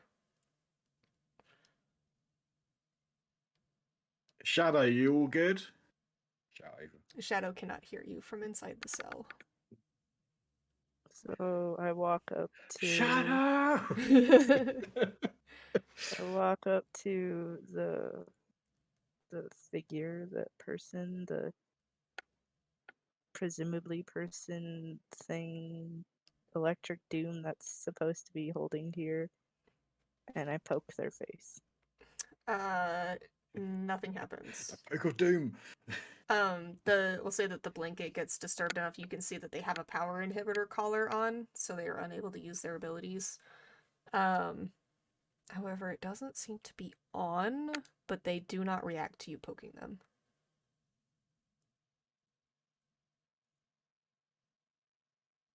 So the fact that it's not on, it's like, probably shouldn't wake them up, but also kind of want to wake them up. That is up to you, Shadow. And like, I mean, Shadow do. I was angry before, and I guess I can still be kind of angry. The fact that this person isn't waking up when I want them to wake up. I'm just gonna like, Yeah, if you want to clear the angry condition, you could hurt them. yes. Okay. So what does Just that like, look like? I take my foot and I just kick their face. Okay. Yeah, Be like, you hey, lift Didn't your get to do this foot. before. As you kick them, there's something kind of weird. It's like you're kicking a solid wall. They don't move, they don't react. Like even as like your foot presses into their face, like their skin doesn't press down. It's just like solid. But But I will say that that is enough to clear your angry condition since you did have the intent to cause them harm. But they do not wake up, they do not move. Well, I think they're dead. Maybe. I don't know. So I'm gonna attempt to teleport back out. Yeah, I'll say that you'll be fine to just teleport back Yeah. out without unleashing your powers. Oh, Shadow, So- you okay? Shadow, I was calling you. I didn't know where you went. I Yeah, could before hear Shadow you. pops out, we cut to a long panel of 13 just yelling Shadow. And Oh, as snap. Shadow pops out, it finishes off with the oh you're back. How Yeah, are you? So Shadow just deadpan stares at 13. It's like, well, there's a dead body in there. Other than that, it's Oh, normal self. that's normal. I mean, the body didn't move when I kicked it, so You, that doesn't seem normal. Didn't seem there's like, more not normal, but that's fine. yeah. Was there anything on the body? What's the name on the door? Electric Doom. Do we know? Yeah. Would I know who that is? I don't know. Yeah. You know that Electric Doom is obviously an electric powered supervillain. They were most famously caught about a month ago, when they attempted to basically fry Halcyon's electricity grid in order to gain a substantial amount of wealth. They were caught and brought back to Aegis. Oh, remember reading about Electric Doom? Oh no, they're dead. Oh. I mean, they had one of these collar things on them that I think that the heroes use to like make it so that they can't use their powers, but it didn't seem like it was on. Shadow, I'll say and I that your still kicked him. dad made those collars. The primary thing that your father's company sells is actually those collars because they are bought so prominently by Aegis.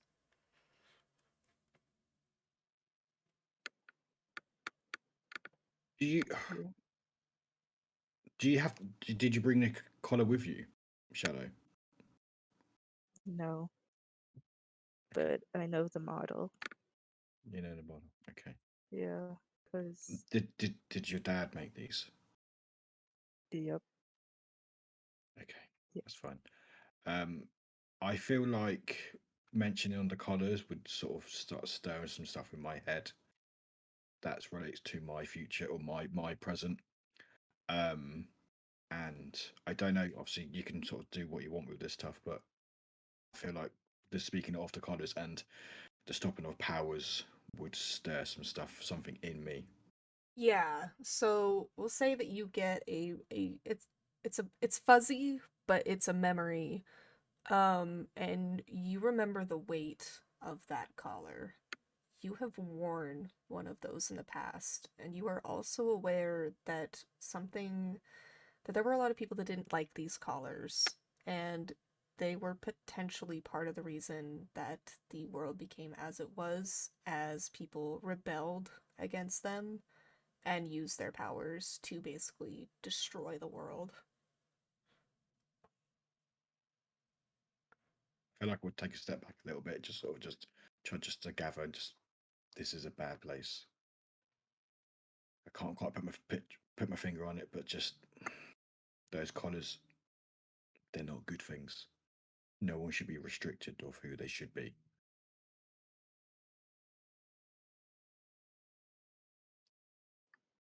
That comment. Anyway. That comment of no one should be restricted of who they should be hits Salem, and she just nods, or Shadow just nods, just like quiet.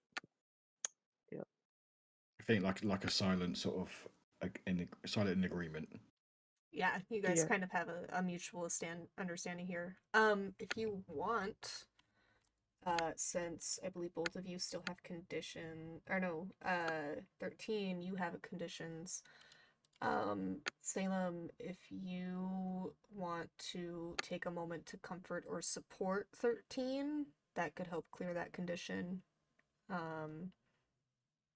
If you would like to take that moment, since you guys are having a bit of a bonding experience here. Sure.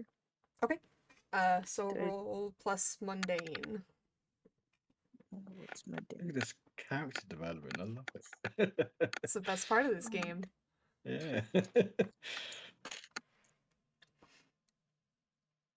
So I give inspiration. Wait, wrong game. so I Oh, rolled a 4 plus mundane, which is 5. Okay, so that is not a hit. We'll say that narratively you guys do share this moment of like, yeah, no, we're in agreement here that this is not okay, this isn't right, but there's not really comfort to be taken from that. It's kind of sad, because while you guys might recognize it, others will not, and 13, you are all too aware of that. So that it doesn't really help you feel any better. But it's still a moment between the two of you, and especially 13, I definitely think a for moment. you, that's a good sign from Shadow, since you believe that they have the potential to go down the wrong path. Or maybe it's ominous, because you know that powers were used to destroy the world, and if Shadow is vehemently against these collars, that's not necessarily a good sign. Yeah, I feel like there'd be a lot of just fear. I think just thinking of the collars and obviously seeing Shadow and obviously thinking of their father and stuff, and just it definitely be a moment, but it'd be yeah. I'd say there's probably a lot of conflicting emotions going on right there, because Yeah. on the one hand you agree these collars are bad, on the other hand you know what happened after these collars came about and became more popular. So it's kind of a double-edged sword in that regard. All right, is there anything else you two want to do with these holding cells, or are we ready to reunite the group? I want to get as far away from these cells as possible. So I'm happy to go back to the group. All right, are you Okay, gonna go I'll with? follow. Okay. Yeah, so 13 and Shadow, you guys start heading out of the holding cell area. Towards the end of it, you guys run into Night Fox and Cleric. All four of you are reunited again. And now what would you guys like to do from there? Wasn't there a door that we couldn't get in to? Is there a door I can kick? Yet? There's no, you guys haven't gone into the assembly hall yet, if you would like to check that out. Cleric, I will say, as you guys get closer to the assembly hall, you start to see life force. Guys, I think there's people here. I think they're ahead. Let's go. Oh, yeah. Let's go. Let's do it. Okay. Are all four of you Yep. gonna go in? I'm Yep. gonna slow down a bit. Okay, so Night Fox is gonna hang back a little. But still heading in the direction of the assembly hall, yes?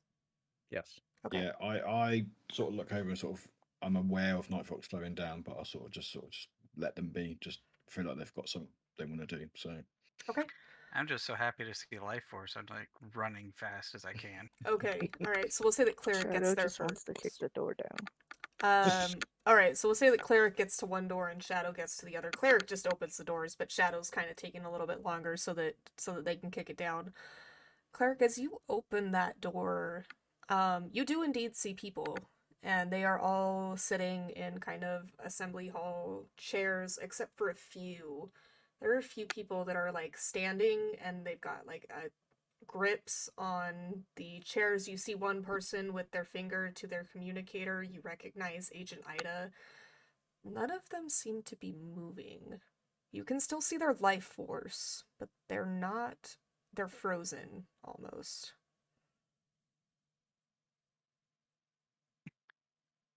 are we all in? Except where's Shadow?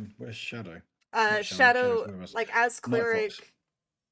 Okay, so we'll say as Cleric goes in, There's probably a moment of like, oh my god, what is happening here? Shadow busts in Yeah. the door shortly after. 13 and Night Fox, it's up to you if you guys are also going in the room. I would follow Night Fox and Cleric. Like, I'm aware. Sorry, I follow Shadow and Cleric. I'm aware Night Fox laid down, but I do go in. Okay. What about you, Night Fox? Are you still hanging back, or are you close enough that you would see through the doors what is going on in there? Well, yeah, I'm gonna see through them after somebody kicks them open. Okay. Kind of hard to miss. Yeah, so you guys, all of you, we have Cleric opening the door, and then we have the big page of this auditorium-esque room with just stock still eerily frozen figures. Like, some people are frozen in positions that you shouldn't be able to be frozen in, but they're perfectly still. Like, it's not like they're holding it. They're just stuck right there. And then we'll cut to Cleric, who is probably, like, it probably takes a second for you guys to realize that they're not moving, but once it starts to hit, it's kind of ominous and maybe a little bit terrifying. They're frozen. Doesn't seem right. What is this? They're not moving. They're there, but they're like frozen. And they're definitely there. I can see their life force. So is this like a time? Time has stopped? Wait, no, 13, this do you have a doesn't- watch on? Do I have a watch? You're a time traveler. I would expect you to have a watch on. I'm mean, not the that's most fair. prepared. I mean, We'll say that there's a clock in the auditorium. And yeah, it's not ticking.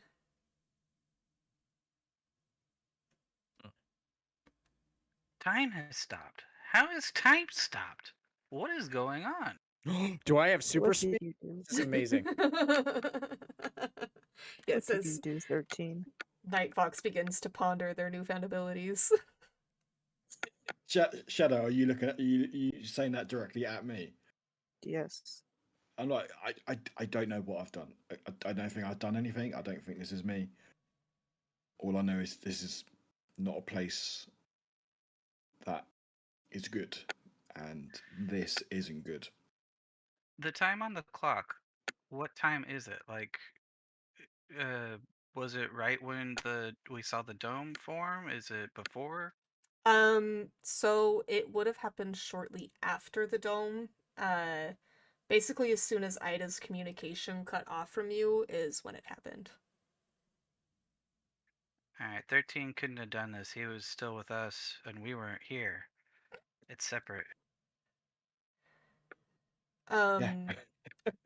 Cleric, I'll say that you look down for a second, kind of like as you're examining this room, and you see that there are a couple of other life forces beneath you, and then they move away and they start to fade. So there are some moving ones, but they are not on this floor. People. There are people. There, moving people. Down below us, underground. There's people that are moving, like us. I'm What gonna about narrow these my people eyes here? at clerics and be like, we're on the bottom floor. What are you talking about? There's got to be more floors. I see light below us.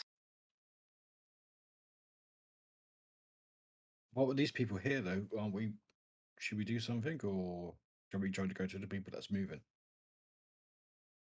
Should we assess the situation? Sure. Yeah, if you would like to, go ahead and roll plus superior. I don't know if I want to chance this, but all right. I mean, it's not going to hurt you if you miss, you just won't get to ask any questions. No more questions. I got a 3. Alright, yeah, Cleric, you have no idea. If anybody else would like to try, I will allow that if somebody else wants to assess it. I'm too in shock, it seems. Yeah, this is really weird for you, Cleric, because you know that they're alive, but they are frozen, which is strange. I can assess it. Okay.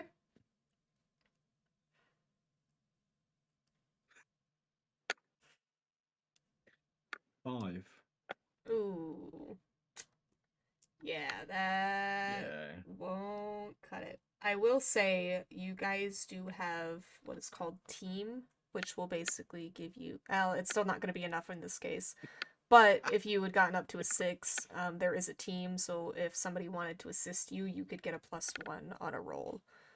But a 5, turning it into a 6 isn't going to save you on that one.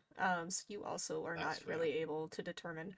And, like, it's more that you guys just aren't able to determine what takes priority here. You don't know if you should be going and checking out the people that you saw that were moving, or if you should be staying behind and helping these people, or if you should be getting the hell out of here. Like, you're just really not sure. I'd quite like to get out of here personally, but I feel like we need to sort this out. I'd like to attempt to just teleport down, but I don't think that would end well. Oh, you absolutely can. Roll plus freak to unleash your powers. Are you going alone, or are you taking anyone with you? No, I'm going alone. Okay. As Shadow does this, I take their hand and go, "You're not going alone." I don't know if that's going to affect anything, but No. So I got a 10. Okay. Yeah, despite 13 kind of abruptly grabbing on and going with you, you are able to successfully unleash your powers. You teleport to the floor below. The You don't see anyone down there. You are in a room. It's a pretty good sized room. It's more of a lab-esque room, but rather than being like organic experimentation, it's a lot more of like mechanical parts. So there's gadgets and like cogs and tools and all that sort of stuff. And then you turn around, and pressed to the wall behind you is it's like a giant machine. It's taller than both of you by a good couple of feet. It's bronze and metallic, very shiny, obviously new, and there's a clock placed right in the center of it. And then underneath that is kind of like a keypad. It's not a full keyboard, but it's more like a numpad. And the clock face is currently frozen. And I will say there's also like a computer kind of off to the side of it that you see seems to. You can't really make out exactly what it is, but it's kind of like a almost like a sonar screen that you would see on a submarine, and you can see that there's like a little bubble centralized on it. And it's not like emitting any like pings or anything. There's just that circle, and it looks like you could maybe drag it and pull it out or push it in or whatever else. Dedicated? I swear to God.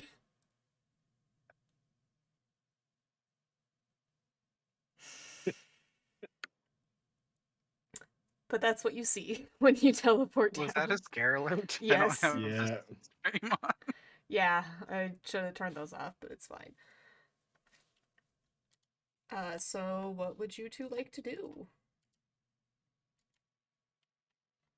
I will just apologise to Shadow. Say I'm sorry to be abrupt like that, but I don't want you going by yourself anywhere. We need to just try to stay together. Yeah, we technically left the 2 up there, but you know. What is this machine? Do I recognise it? So, Uh, Shadow. 13, Shadow know? you have a vague recollection of something that looks similar to this machine. In your time, it is far more refined, but your family is pretty heavily involved with time travel. So this machine is not entirely unfamiliar to you, but it is a very, very, very old model. And it has been repurposed for something other than just time travel. I feel like I recognise this, but this isn't right. This feels it feels off. I can't quite put my finger on it. But just I feel like this is connected in some way, but it doesn't seem right. There's bad energy coming from this.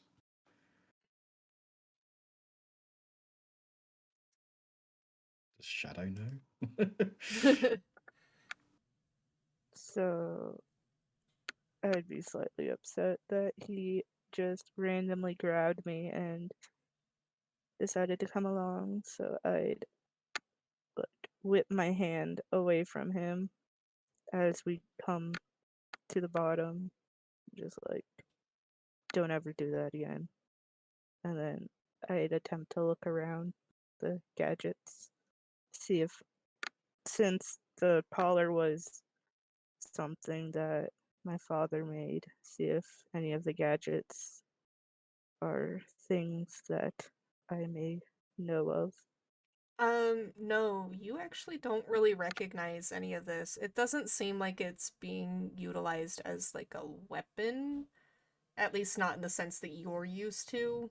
And it doesn't really have any of the telltale signs of your father's company within it.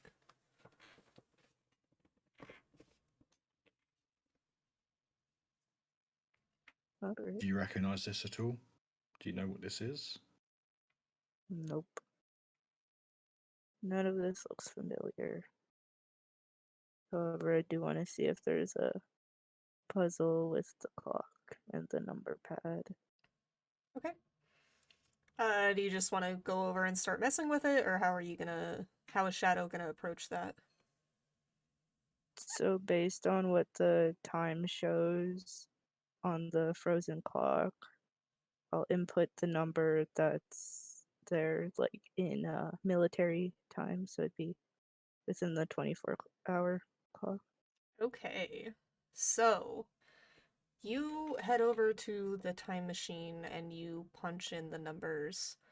And as soon as you do that, all four of you experience this blinding flash of light, and then you wind up back where you first started, heading to school, walking down the street, as the dome appears and seals itself around the city. Cleric, this time you do not receive, actually all of you do not receive a call from Aegis. However, your communicators are working again, and there is suddenly an onslaught of things that have started happening around the city. So, Do we know that we've just basically gone back yes, in time? yes, because the dome appears, so you get the sense that this is a repeat of what happened yesterday. More or less, because there are now a couple of differences, as you can tell from your communicators. You are not receiving any communication from Aegis this time around. And also, Cleric, you notice that your teammates' life forces are not quite as bright as they were when you started. They're not gone and they're not significantly depleted, but there's just enough to be noticeable sheared off. So, as your guys Is that like they've used? No, they don't use life force. Oh shoot. Yeah, so it's like it's just kind of being weirdly almost sapped away with that restart. So as your guys' communicators start to blow up, you're kind of able to pick out that there are a couple of different things happening throughout the city. So first and foremost, you kind of pick up on like a police radio that's coming through that there is a bank being robbed. You get another communication that says that the lighthouse on the wharf is not currently manned because it was like daytime. So there is no lighthouse to guide the boats in, and there is a ship getting frighteningly close to the edge of the city on the wharf side. However, as you kind of look out towards that bay area, you are able to see that there are people that are getting lights out and are starting to try to guide that ship. There is a bomb threat in the local hospital. Cleric will say that that is where your dad was and where your sanctuary is, or at least where your sanctuary is close to. Then you get a report that there is a monster that is wandering downtown and causing trouble there. And then the last thing, as all of these horrible reports are coming in, which it's not totally unusual for Halcyon City, but there's like a pop in your communicators and they go quiet for a second. And then a voice comes over and it's masked. so you can't really determine if it's somebody that you would know or not, but they come over and they demand that any and all inventions created by Alpha Industries be destroyed, or else everybody will be trapped in this dome forever. So, what would you guys like to do? I'd like to blame 13. I don't think this was me. I'm not 100% sure, but we are back where we were. I think we're back where we were just earlier today, not overall. Time is weird. But It's even this weirder when can't you be don't a wear a time watch. loop. This Point doesn't make taken. sense for a time loop.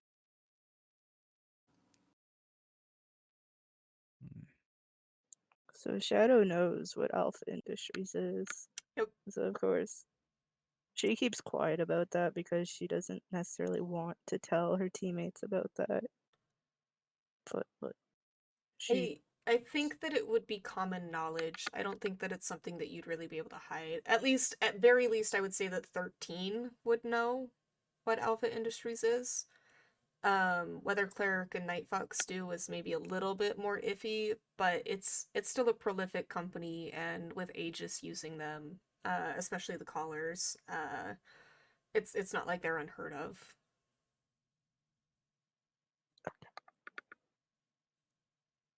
but she sort of takes a step back from the group, just like Yeah. they want her family's company gadgets to be destroyed. That's something. Yep. So wait, who wants them destroyed? You don't know who exactly it We don't know. is, but Does it's Shadow know? nope. Okay. Nope, none of you have any idea.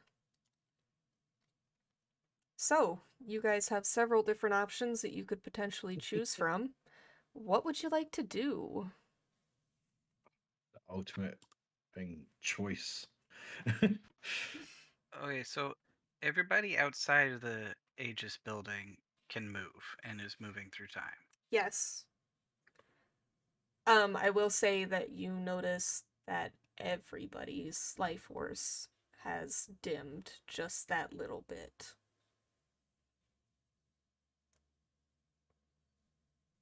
I don't know what to do with this information. So I'm a bit confused. We're back where we started at the beginning. Is it the same day? Yep. Okay. So Night Fox has a headache. Timey-wimey bullshit. Yeah. Does that mean I didn't eat those snacks, or did I eat those snacks? Now I'm confused. The eternal paradoxes. I think we're all confused because somehow we got back here. Shadow, was anyone doing anything before we back to where we are now? Was anyone touching anything? Did anyone move anything? I pressed buttons. You pressed buttons? Oh, What buttons? On what? There was a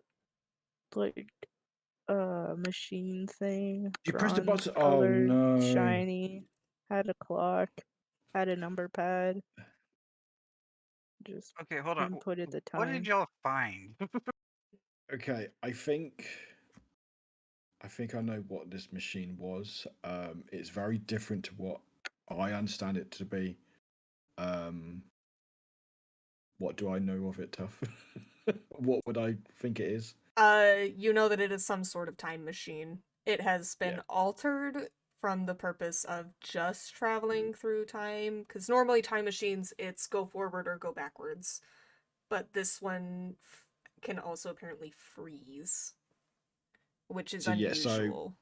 So this is like a very sort of primitive version of what I can use to go, or have used to go back in time. Yep. I didn't recognize it at the time, and it looks like it's been modified in a different way that can't even understand. But it seems like when Shadow pressed it, we're back to where we are. But Okay. things are also different to where we were when we were last there. Is Okay. it different because we went back in time then? Based on your experience with time travel, if like you go back a couple minutes, are things always different? They shouldn't be, but the memories and the things I can think. Oh, sorry. I'm hearing jumps alert. It's so different. There's now music. I know. I can't trust what I believe to be true or not. Things are still quite fuzzy. I'm not used to doing time travel. I don't think this is right. It doesn't. None of this feels right, and also that dome doesn't. Obviously, it's telling me it's not right. Can we do a group assess the situation to try to figure out where we should go? Um, it would still be individual, but you can relay to the group what you believe is the best course of action, and then try to convince them from there. Everyone is welcome to make assess the situation rolls, but asking the same question is going to get the same answer. Okay, I'd like to do an assess the situation. Okay, roll plus superior. I got a 3. Nope. Someone rather than me or cleric roll. I would like to Can't roll for the roll, first damn time it. ever. All right, go Night Fox. Go, You Night got Fox, this. you got this. Yep. That's we're just gonna skip my turn. I'd What like did to you roll? assess the situation. Well, what I did got you a roll, Night Fox? 2. Oh, okay, yeah. All right, Shadow, go for it. So superior is 2. So I got 10. Perfect. You can ask 2 questions. What here can I use to blink? What here is the biggest threat? What here is in the greatest danger? Who here is the most vulnerable to me? How could we best end this quickly?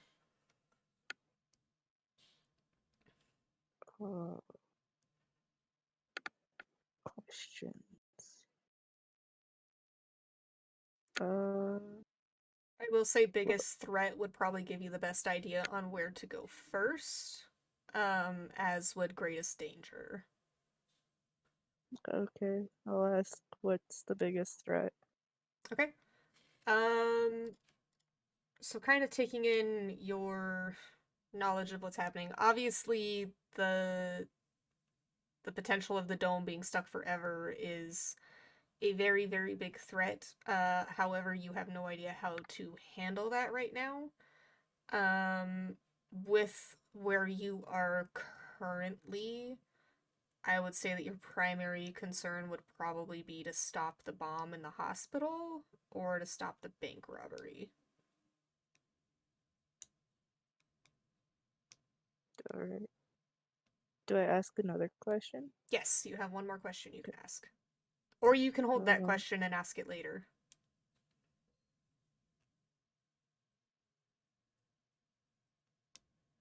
uh, what is the greatest danger?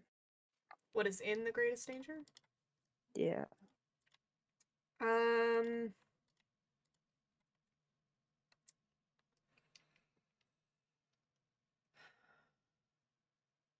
I mean, currently the city as a whole is not in a great place.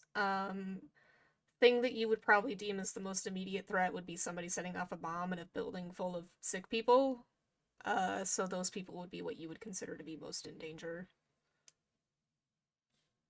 Alright. I think we should head over to the hospital. Because the bomb. Yeah, I agree. I think that's probably the most pressing thing at the moment because that could potentially go off at any point. and then we can try to sort of assess what else is going on. Sounds good to me. Let's get over there. So I'd like to attempt to teleport Night Fox and Clerk over there. Okay. 13 can just run. That is gonna be an unleash your powers from both of you, so roll plus freak. That's fine. Is that because I took a trip without asking? Shadow? Yes. I So sheepishly get my sunglasses on. I got 10. Am I rolling Okay. as well? Was it? Yes. With a 10 shadow, you have no problems. You guys all teleport to the hospital. We'll say that you, because the sanctuary is nearby, you teleport there. It's a familiar place, so not too difficult. The only thing that would have been hard is teleporting multiple people, but you're getting better with that. So, yay, progress. Yeah. Is Shadow it getting adding really good rolls. freak? Yes. 9. Okay. So yeah, you make it. We'll say that it takes you a while to get there because you're trying to conserve your energy because you've kind of realized that just bolting it is wearing you out pretty fast. So it takes you a while to get there, but you make it. And this time you're not as hunched over, gasping for breath, trying to wait up. But yeah, everybody's waiting for a couple of minutes before 13 manages to show up. I'm back. Hey guys, sorry about that. I just took a more of a leisurely stroll. All right, so you guys arrive at the hospital, and we'll get kind of like a big panel screen of the hospital itself. And there are flashing lights going on outside. There's cars already pulled up. Aegis is, or actually no, Aegis isn't there. Other government agency, like FBI is their SWAT team. Going in because this is a pretty serious threat if somebody actually has a bomb.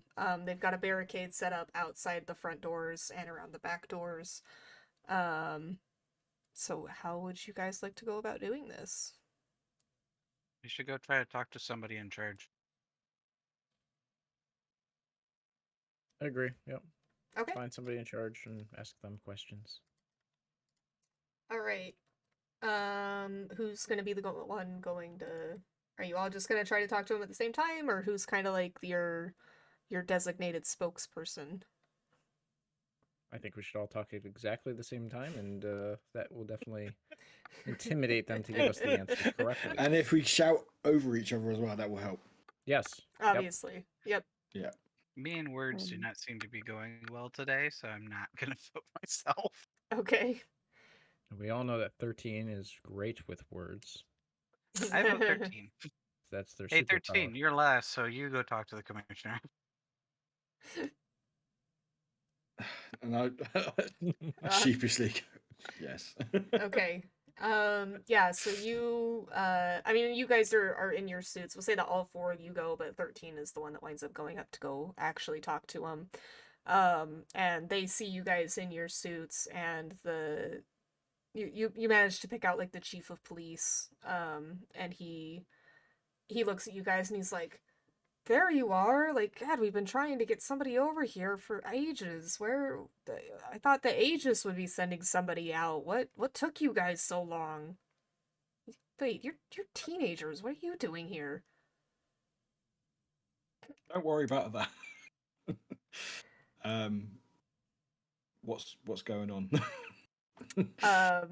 Well, there's a bomb threat in the hospital. Somebody's threatening to blow up on the 8th floor. Do we know who it is? They haven't been able to identify the suspect yet. Okay. And is anyone inside? Like civilians? Yeah, it's a hospital. Right.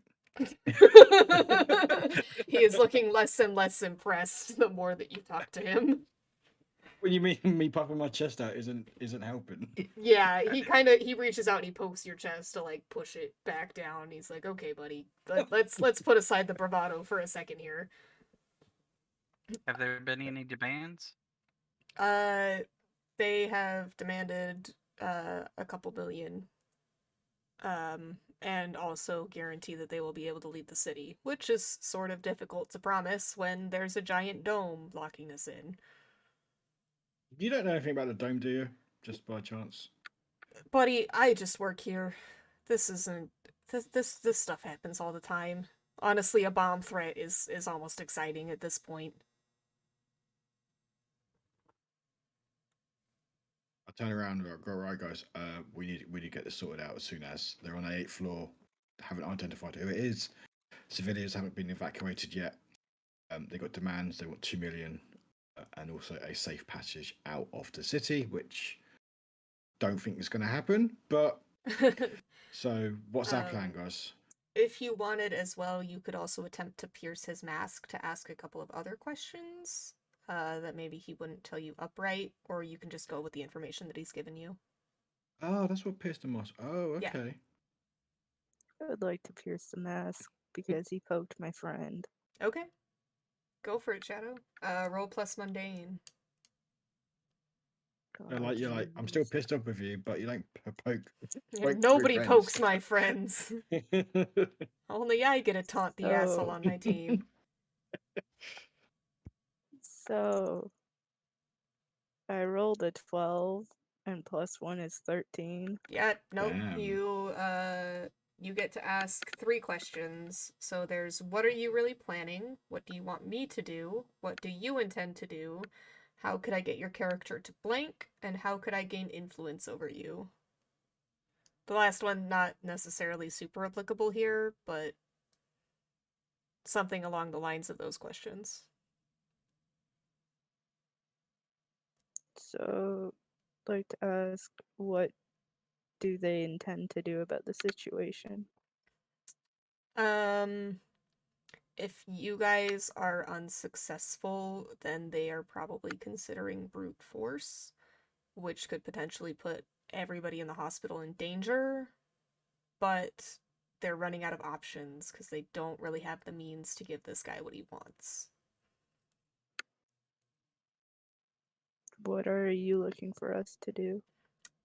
He wants you to go in and de-escalate the situation or manage to disable the bomb without causing civilian harm.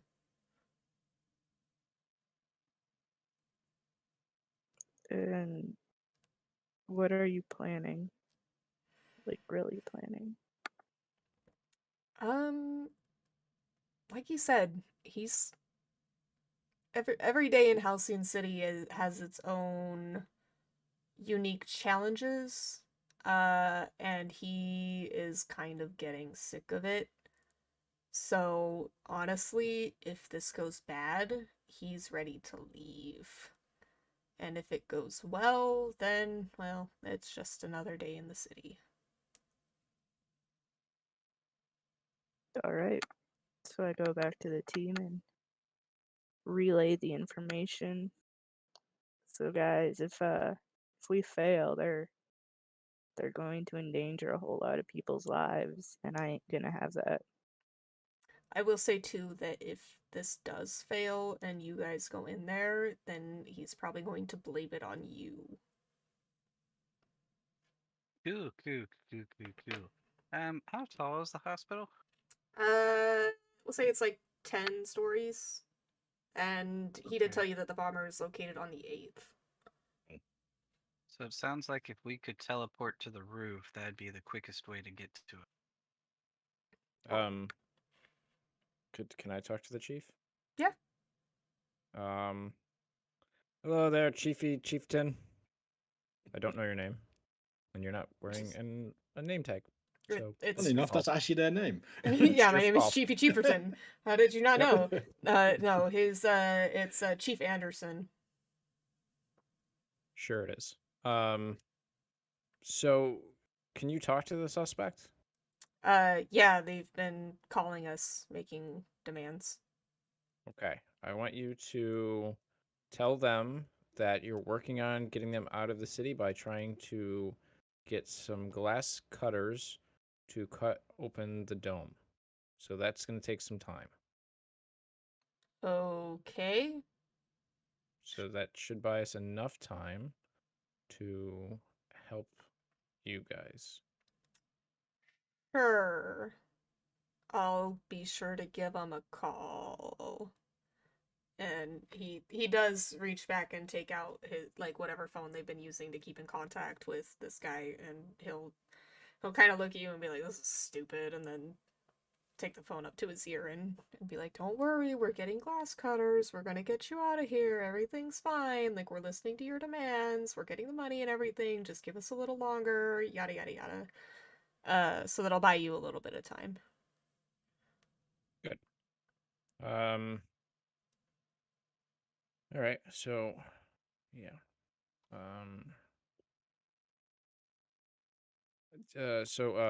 Mr. Anderson. Yeah, I'm clearly sure that because you do your job quite well, you probably have talked to the chief of medicine to know how many unevacuated personnel and patients are on that floor. Correct? Yeah.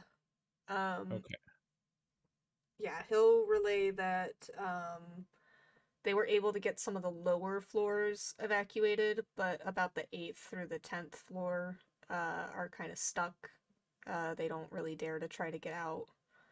Okay. So there's a good chunk of people in there. So,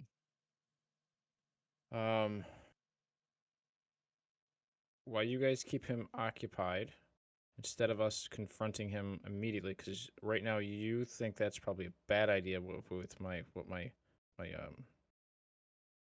teammates have talked to you about. How about we go to the roof and we use some of our powers to move the patients that you guys couldn't move to other hospitals in the area? Is that okay? Sure, I'll even call some of them up and see if we can get some life flight hospitals or life flight helicopters over here. Yeah, that would be good. Just don't set this guy off. I'd hate to have to be the person cleaning up this mess. Well, that's why they have janitors. And then I walk away.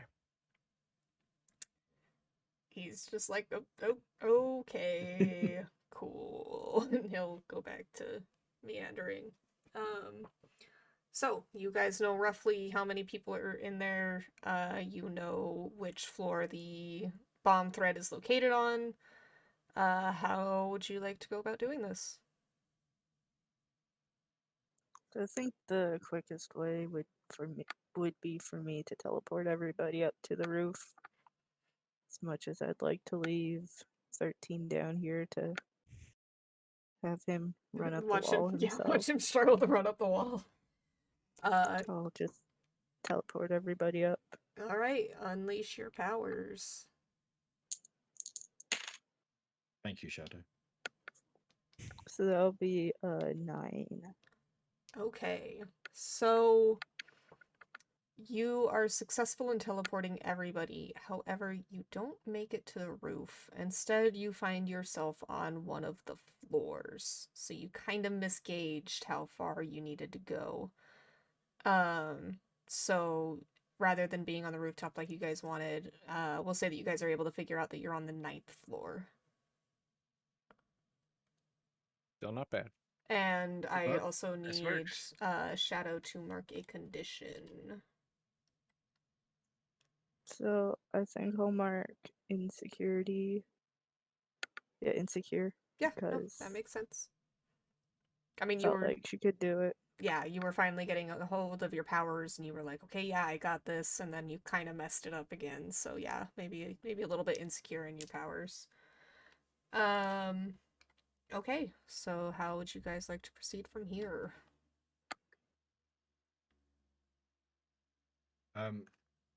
Clara, can you sense like different life energy from the enemies, or are they all interchangeable? Pretty much interchangeable. I mean, I could probably tell who has a lot of energy versus the thick people with a lot less. Um, so I guess, can I see below me? Um, yeah, you get like a faint sense of what's down there, but there are also medical personnel in the Yeah, building, so it's figured. kind of still hard to distinguish. Like, you definitely see that there are people with very little. There's people that are like kind of doing okay. They still got a little bit of time left. Some people's are actually getting brighter as they're being helped. But it's not like you're able to pinpoint like, oh yeah, that's our guy with the bomb. That's the one. Well, do I see anybody with a decent amount of life force that's either alone or like pacing? No, you're not able to make out that much. Okay, If you cool. wanted to unleash your powers and try to read it, then I would allow it, but as a passive ability, you're not able to pick up on that. I don't think I'm going to right now. Okay. Okay. So Cleric, are you able to tell which using your ability to see their life forces on this floor? Are you able to see which patients we'd be able to move? I feel like I can do that. We'd probably want to move the most vulnerable out of the way. Well, we can't move anyone that needs their life support. Okay, good point. I guess we're not taking the beds with us. Yeah, I should be able to tell who is okay after their beds that we can take up to the roof. Okay. Is there medical personnel on this floor that we could get to help us? Yeah, there's you see a couple of nurses are kind of like they've still been tending to the patients, but they're like they've been really cautious. They don't want to be super loud or give any sign that they're like not complying or anything like that. But there were a few that were like taking vitals, switching out IV bags and stuff like that. And when you guys appeared, they were like kind of frozen, and then they realized who you were, and they kind of relaxed a little bit. Okay. Okay, we're here to help. We have life flight helicopters gonna come onto the roof soon. Uh, Whoever can be moved, let's try to get them up onto the roof so that they can be taken out of here and evacuated quickly. Okay, yeah. They'll start to rally all of the medical personnel that they can and start any people that can safely be moved, they will start moving them up to the roof. Um to await further help. There are still a good number of people that are going to be left behind just because they can't be moved. We'll say that maybe this is an area where they are recovering from surgeries. So some people are not well enough at all to be able to move, and some of them were close to getting out anyways, so they'll take those guys up and out. But you're still not able to like clear the floor or anything like that. But you get a good Right. amount of people out, so that's a start. And there's one more floor above us. Yeah, I think that they'd probably get the hint that they could start getting people to the roof from the 9th and 10th floor since the 8th is where the bomber is. So they'll kind of look to you guys and be like, yeah, we'll get them to the roof now that we know that help is on the way. Okay, the people who can't be moved to the roof, can we move them in their beds up to the 10th floor so that at least they're a little bit further than the bomb?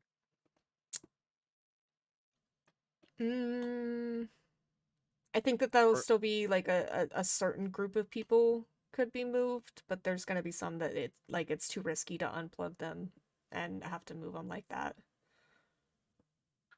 Okay, so That just seems like poor hospital design.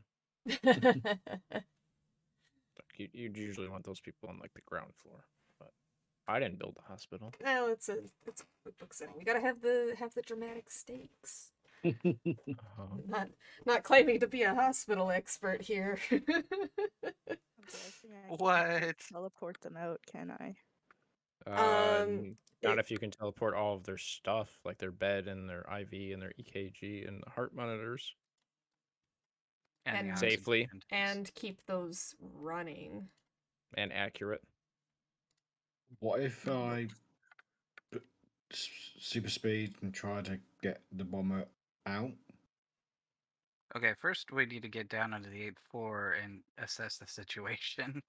That's a So good point. maybe We're that's not what we there need yet. to do next. Now that Does- we've got 9th and 10th floors cleared, Yeah. Time to go to the 8th floor and see what's going on. Let's I don't know how comfortable you two are with this, but how about we take off our uniforms, our costumes, and we put on like a pair of scrubs that maybe the nurses have? Oh, try to blend in. Well, if we come down there looking like heroes, he's gonna blow up, regardless of how fast 13 moves. That is a really good point. I am okay with that. I'm happy with that. Night Fox, are you happy with that? I know you've been quite hesitant with me revealing who you are, which I'm fine with, by the way. Just to let you know, I'm actually fine. You know, a bit of a stranger. I get it. But I'm just sort of, just making sure that you're comfortable with this. Well, I'm pretty sure if I take off my mask and you see who I am, you're not gonna know who I am. Does that make sense? That makes They have sense. a That makes point. sense. It's like, a coloring book. You can color it however you want, but you don't know who that is. Fair enough. But yeah, I'm happy for this plan. So yeah, it makes sense. Okay. Shadow, that cool with you? Yep. Okay, yeah. You guys are able to locate some extra scrubs that are just kind of somewhere in the building. And there's an elevator that will take you down, or there are stairs. Which would you like to take? Are they both I on the like same side? stairs. The elevator, like the stairs kind of wrap around where the elevator goes down. I will take the stairs as well. Okay. 13 in Shadow, what are you guys doing? Part of me wants to take the elevator just to make an entrance. Same. All right, you guys do that. All right. Yeah. Kate, Night Fox, and Cleric are like, all right, we're gonna be sneaky, and they start going down the stairs. We'll say that 13 and Shadow kind of hang back, exchange looks, and are like, nah, and hit the button on the elevator. So, as me and Cleric go into the stairwell, I'm gonna change from my costume into the scrubs. So even though 13 made a big deal about my whole, taking the mask off and stuff like that, now he might not even know who the hell I am with all the nurses that are on the 8th floor anyway. There you go. God. Which could be detrimental or good. Okay. Awesome. So we'll say that Night Fox and Cleric are able to get down a little bit faster just because they don't have to wait for the elevator, and 13 and Shadow held back a little bit. So Night Fox and Cleric, you reach the base of the stairs, and there's kind of like a check-in lobby-ish area. And then you can see further down that it branches off into more like rooms. And this is the maternity ward. So there are Oh, shit. babies. And yeah, the life forces here are pretty vibrant, Cleric, just because it's primarily young children that still have quite a ways to go. You aren't able to pinpoint where the bomber is, which is probably good because shortly after you guys make landfall, the elevator ding slides open and out stroll 13 and Shadow in their scrubs, acting like scrubs. Hospital business. Yes, hospital stuff. Hey guys. Oh, God. I'm just gonna pick up a clipboard and blend in with the nearest nurses station. Okay. Yeah, you actually, as you head to that nurse's station, you see that there is actually a nurse hiding underneath it, and she looks up at you and she's like, who are you? Who are you? Who are you? Get away! I'm Nurse Fox. And I wink to her. This isn't comforting! Oh, God. We're here to help. And then I take out of my pocket part of my face mask. and kind of show that to her, and then put it back in my pocket. Yeah, she sees that and she kind of calms down a little bit. And she's like, "Oh, okay. Yeah, I see what's happening here." Okay. Um, where is the problem? The, The the bad la- delivery. the bad delivery. She'll tell you that the last time that she saw him, he was in room 814, Okay. which will be down the hall, right in front of you to your left. Okay. I whisper over to Cleric. 814. Is there anybody else in there? Can I head that way and kind of get a gauge on the life force inside? I'm gonna say that it's kind of hard for you to distinguish them apart just as is. If you would like to roll to unleash your powers to try to narrow down on rooms, then I will allow that. But just Alright. passing by, it's very difficult. Yeah, fair. Alright, I'll give it a try. I've got a cat on my hand, so this is interesting rolling. Alright, roll plus freak.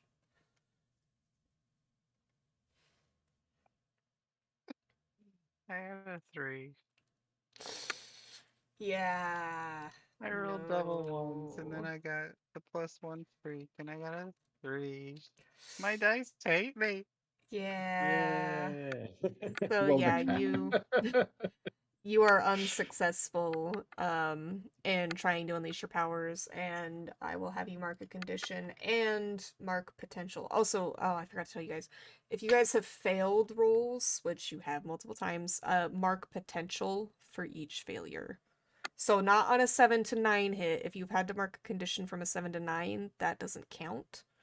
But if you have rolled below a 7, that is I potential. think I'm at 3 out of 5. Then. Yeah, I think I you've must have done 2, I would have thought, for me. Yeah, I forgot that Well, we I- needed to be keeping track of that. And then I I got rolled a once, and condition it's a too. failure.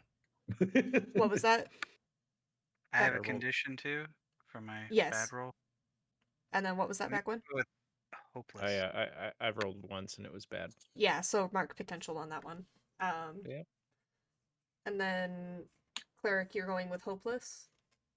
Yeah, just because my powers don't seem to be working. I haven't been able to tell anything recently. I'm just feeling like I can't do anything right now, Well, and you're and I trying can't to, help. and yeah, you're trying to help very, very innocent people. And your powers are not helping you in this situation. So yeah, hopeless makes Save sense. the bibbies! Save the bibbies. Is there a room? Is there a room with like, you know how in hospitals there's like a room with like these babies you Yes. can stare at? Is there a room like that Yep. anywhere near us? Yeah, we'll say that it's the nurses station / lounge area that you guys were in is kind of like a crossroads between a couple of different hallways. Cleric went down one, and the one going back that way would be where the babies would be held. So while Night Fox is talking with the nurse and Cleric is trying to look into the room, Shadow will see the babies and walk over to them. Okay. Be like, man, you are so lucky. You have people who love you. Maybe. Aww. Damn. Shadow's getting all angsty over by the babies. Don't worry, guys. It's only a bomb threat. Let me go look at the small children and tell them how much more fortunate they am than I, that they are stuck in a hospital that is under threat of being blown up. Yep. Sure, that's gonna help everything. So I also want to ask the nurse, how many staff are on this floor? There's probably about 10 to 15 of us. I'm not sure if anybody was on break or on lunch, but that's about how many we have. Can we move the babies from this floor to the one above? She looks very hesitant about doing that. What if we teleport? She also looks a little bit hesitant. She's like, "You, no offense, sweetie, but you guys seem really young. Are you sure that you have enough control that nothing bad would happen to these babies if you tried to move them like that?" I nod and say, absolutely not. But that's a good point. And I will shelve that idea. Oh dear. Be like, How- be like, Shadow, don't you dare move those babies. I want to look at one of the windows. Are you trying to look into like one of the rooms, or are you trying to look outside? The ones that go outside. Okay. How thick's the glass? I mean, it's not like it's like Aegis level like bulletproof glass, but it's a pretty thick pane of glass. That's probably just a standard hospital glass. Yeah. Double pane. Got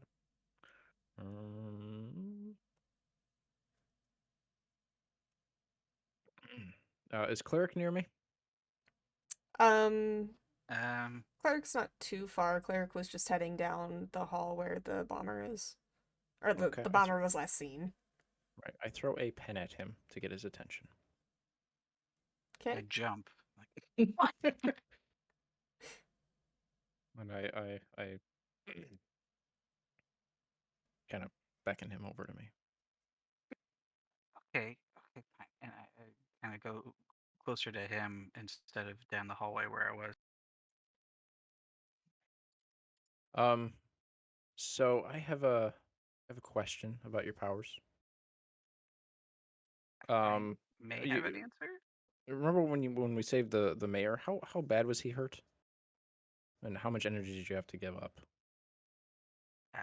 Pretty badly hurt. He had got knocked down the stairs, multiple broken limbs, some internal bleeding, just a lot. Okay. Why? I have a plan. It's not a good plan, but it's a plan. I also need 13's help and Shadow's help. Well, we are a team, but I want to hear this plan before we do anything. Okay, I- so I'm in. Great. 13, no hesitation. It's just like, yeah, I'm down. Okay, so 13, can you run while holding me in front of you?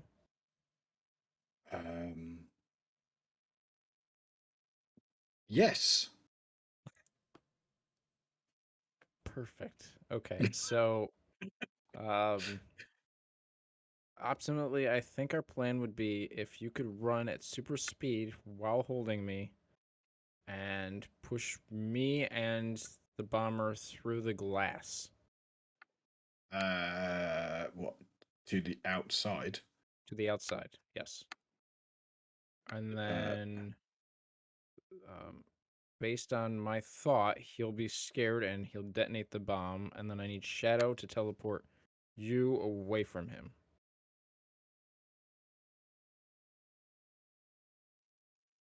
So I'll teleport 13. You'd have to away. teleport to 13 unless you're riding on his back, and then teleport 13 away, like back here to the hospital.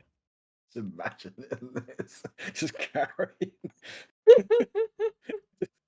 Just like a little football. Cleric's all jealous because 13 gets to hoist Nightfox up bridal style to haul him down the hallway.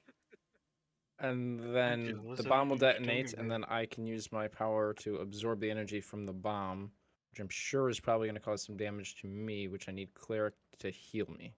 You'd also be Possibly. falling 8 stories, potentially. Yeah, I'm sure I'm fine with that, though. I mean, you have webs. You could Spider-Man your way out, I guess. So we're not gonna try just talking to this dude first? No. He's clearly insane. So why did we get into the scrubs? Well, he doesn't know that we're here. We didn't want to set him off if he was standing in the hallway. I don't know where he was. Oh, yeah, no, good point. Good point. I'll go back to looking busy. Okay. Hospital stuff. Just writing on the wall. You just, okay, I haven't got any clipboard. I'm just writing. Alright, so we've established that 13 is down with this. Shadow and Cleric, are you guys gonna go along with this plan? No, no, Shadow, this is a horrible plan. Shadow, what about you? I don't know, man. I don't think it's very wise. I mean, I really don't want to ride on 13's back, I and mean, I don't think I can just You- teleport to him and then teleport you back. guys could probably work out that Shadow could just position herself by the door and then grab 13 as Night Flux was chucked at that guy, rather than having to teleport in, like doing multiple teleportations. Okay, okay. uh, Since this all involves y'all and doesn't quite involve me until somebody is almost dead, can I go try talking to him first? I'll distract him. Therefore, if it doesn't work out, y'all next plan crazy. All right, yeah, I guess that works. Okay. We just gotta make sure he's near a window that we can go through. I'll see Okay. what I can do. Okay. Wow, I'll look be at that here window. with the babies. Okay. Alright, Cleric, are you going into that room? Yeah, I'm gonna go rather quietly and kind of knock on the door and take a look inside and I guess assess the situation Okay. and Yeah, I will hope. say, as you open the door, you'd see that there is definitely somebody in there. They've got a contraption like strapped to their chest, and they have like a button in their hand. Um, and they look up, and their thumb is over the button as you enter. Um, and then you would like to assess the situation. And I'm gonna hope I roll dice well this time. Can I just add before Oh, we go any further? finally. I join up with Shadow if we get Just to that point, but I go with Shadow with the babies. okay. So Shadow and 13 are both just looking at the babies. Yeah. All right. What did you roll there, Cleric? I got a 10 minus 1, so 9. A 9. Okay. So you can ask one question. What here can I use to blank? What here is the biggest threat? What here is in the greatest danger? Who here is most vulnerable to me? How could we best end this quickly? What here can I use to diffuse the situation? Um, so he looks really tense. Like he's shaking. He might be thinking that he bit off a little bit more than he could chew. And he's not he's scared um of what's going on. Um so probably just trying to comfort him would probably be your best course of action. Like that would be the route to go if you want to diffuse it. Okay. Uh, I come in, I've got my hands out, just holding them out like, hey, hi. It, I just, I, I'm an intern, and I got voluntold to just check and see if you needed any water or anything. Are you doing okay? Um roll to comfort or support, roll plus mundane.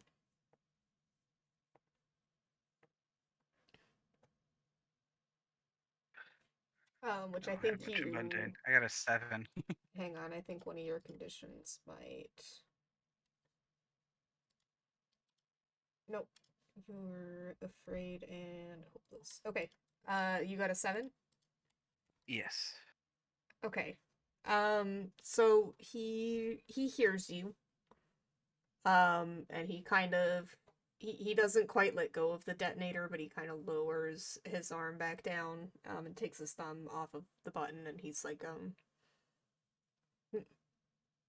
no, I don't need anything. What? Why would you offer me something? I'm threatening to blow this place up. Yeah, but I mean, you're still a person, and this is a hospital, and we try to take care of all the people that are in it, and you're a person in this hospital, so I'm gonna try to take care of you. he doesn't seem to quite know how to respond to that. He's kind of just like dumbfounded, like, "What? You're trying to you're trying to help me after I'm I will blow this building up," and he kind of lifts the detonator back up again. He's like, "You better not be messing with me, because I'll do it." No, no, I'm not messing with you. Just yeah, the head nurse kind of gave me that look too, and but I joined the hospital to try to help people, and to me that means everyone.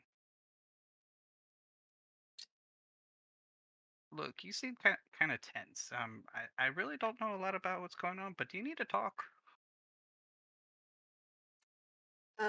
He he's like, I mean, I don't know. I guess things are just rough right now, and there's so much going on that I thought that maybe I could just do this and, get out of town and go live my life somewhere else comfortably.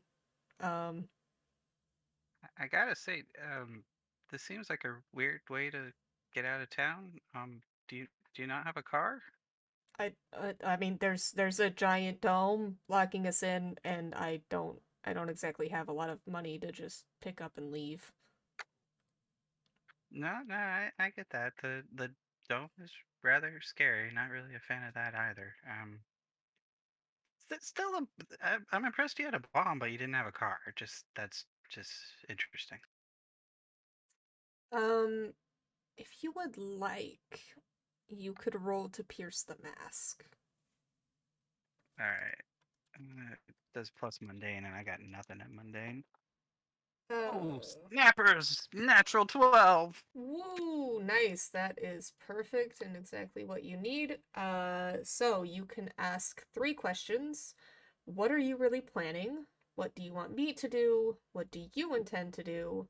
How could I get your character to blank? And how could I gain influence over you, which again is not super um necessary in this situation.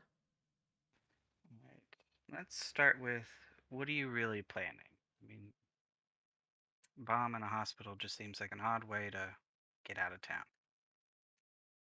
Um, I mean, you can take in from his demeanor that he is very like he's obviously very stressed. He just didn't really think this out, and he will tell you that much, that he's like, I don't know, it seemed like a good idea at the time, and now I'm here and I'm really regretting doing it, and I shouldn't have done it, but now I can't leave, they'll arrest me, and I don't want to go to jail, so I'm just kind of stuck following through and hoping I get away with it.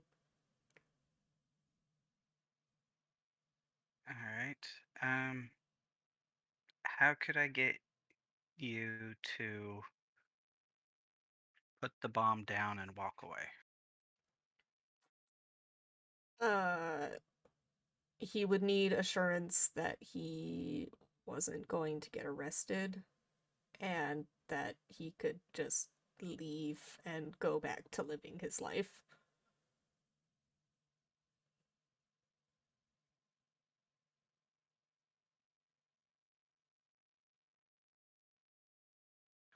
Just thinking if I could be like, well, I mean, kind of disrupted people's day, so they're gonna want a little something. Like, maybe not life in prison, but would like a year be okay? Are you willing to? Just saying. He's like, nope, I'm not. Uh-uh.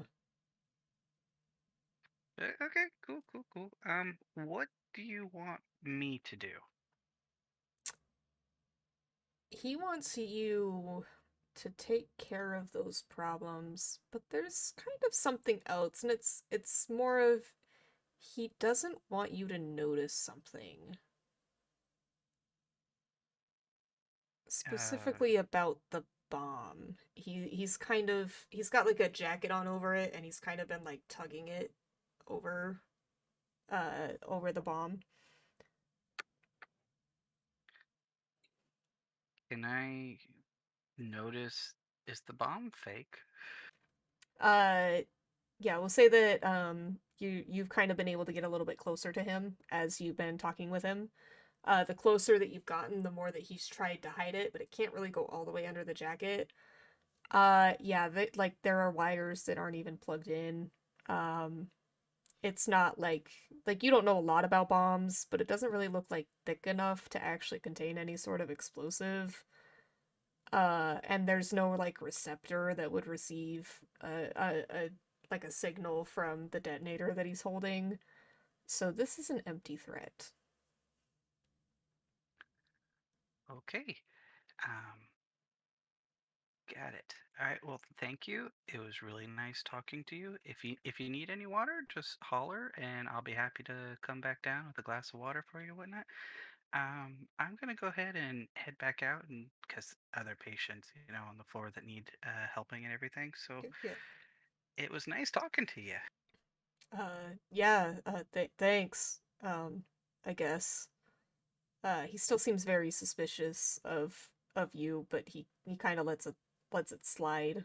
Um, and doesn't react as you leave the room. Cool. I'm gonna kind of fast walk back over to the nurse's station. Guys, it's a fake bomb.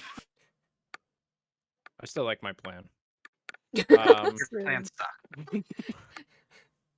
You guys are But, really about throwing people out of windows. listen, it's our MO. It's what we're known for as Group 4. Yes. So we will, well, I will put my mask and my gear back on, my costume. All right, well, this should be easy then. Can I Does anybody walk have any over? problems with me walking over and just webbing him to the wall? Well, I feel Yes. kind of bad for him now, but yeah, Well, go for it. okay. I'll just walk in the room and I guess use my powers to web him to the wall. All right, roll to directly engage a threat. So roll plus danger. Because he sees you walking in with the costume on, and he might not be able to use the bomb, but he's ready to throw fists. Okay, 7. Okay.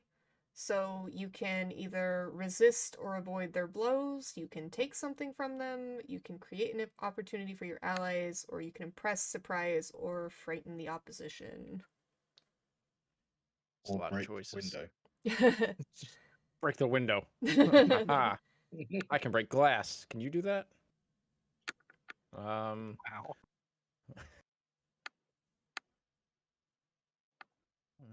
Let's see.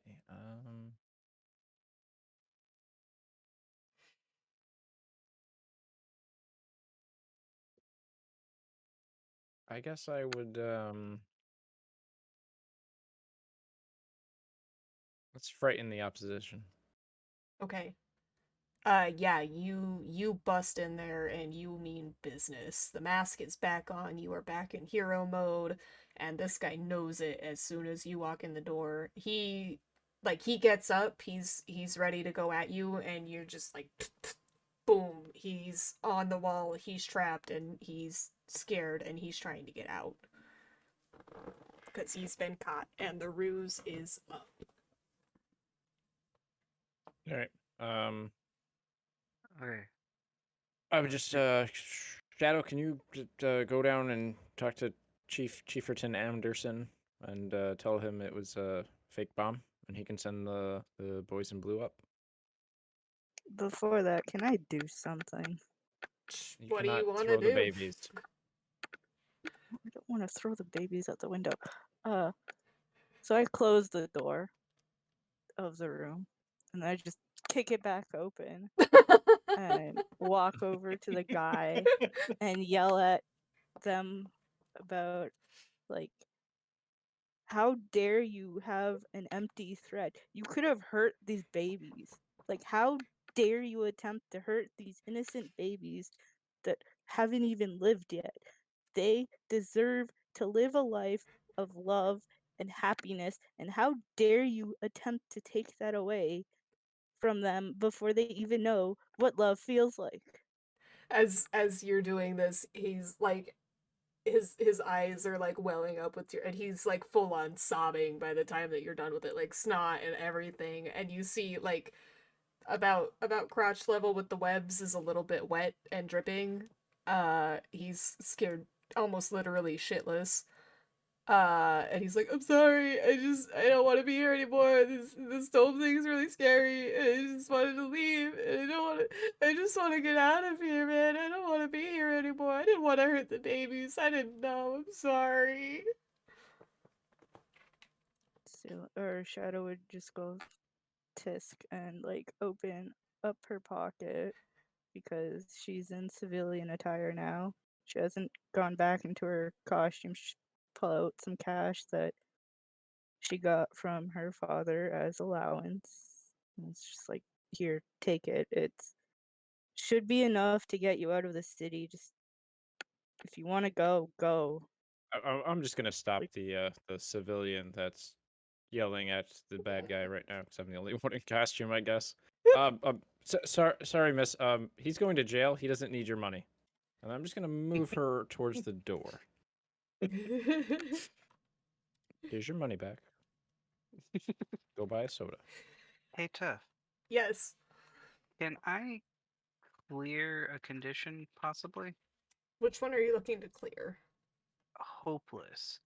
It says fling yourself into easy relief, and now that the dude is kind of on the wall and webbed up and everything, I just want to kind of fling myself down into a chair and be like, okay, we're done. It's over. We're good. Yeah, so clearing that means a little bit more of like indulging yourself.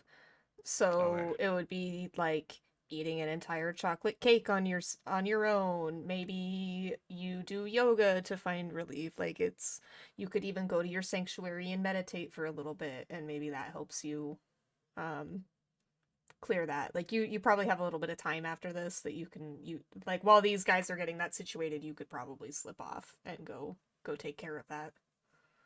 He's gonna eat Yeah, all my snacks. Son of a bitch. we don't have the snacks. That didn't happen anymore. Okay, Wait, yeah, well, since they've got they everything ate all the covered, snacks then that's done I'm just, left. I'm gonna go down to the garden. Okay. Yeah. Um so just kind of give us like a brief what that would look like for you. I mean, like we see like the panel of the garden, like it's pretty. There's benches. There's not really anybody out there right now because everybody was kind of stuck in the hospital, or they're getting as far away from it as possible. So it's actually pretty empty for once. Uh, and we see cleric enter, and what do you do? Like, are you meditating? Are you doing yoga? Are you just chilling? Like, Honestly, probably go to the bench and cry a little bit for how stressful that situation was okay, and just release some emotion. all right, yeah. You kind of just break down. That was a lot. Um, Especially for it to wind up being an empty threat to have worked yourself up so much over it. Um, so yeah, we have And this. my friends almost flung themselves out of a window. It was just, yeah, a lot. Yeah, so we get that brief moment. We see Cleric kind of sit down, slump, and we see just kind of the briefest glimpse of like sniff sniff, and then we'll cut away, and Cleric will have that little bit of comic privacy to let those emotions out. But yeah, feel free to clear Hopeless. Sweet. The rest of Good work. you, what are you doing? You've caught the guy. Are you just gonna let the police know and just handle it from there, and then you guys go off and do your own thing again? Um, I wanted to sort of just speak to Shadow. Okay. Yeah, we can definitely do some character scenes if you guys want to break off and talk to each other about anything. Well, I feel like when obviously this was going down and I was there with Shadow with the babies, I feel like I would have like asked or wanted to have a conversation just to say, "Hey, just like, are you okay?" Okay. Like, Yeah, so basically. we'll backpedal a little bit. While maybe this happens while Cleric is talking to the guy initially. And Yeah. we can do a little scene with 13 and Shadow in front of the babies, or the baby room. The babies. The babies. So like, what's with the babies, Shadow? Just like something seems to be connecting with you, or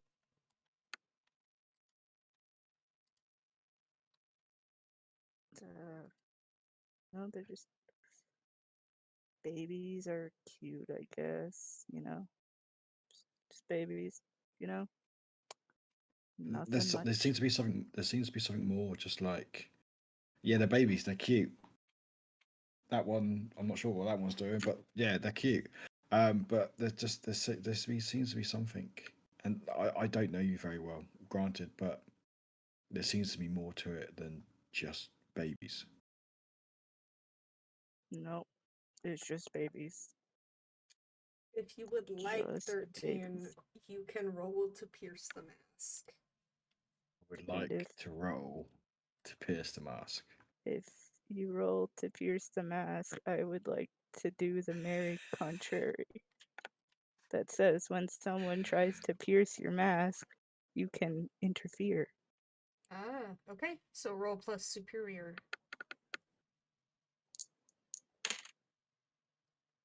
Well, so it's I got 11.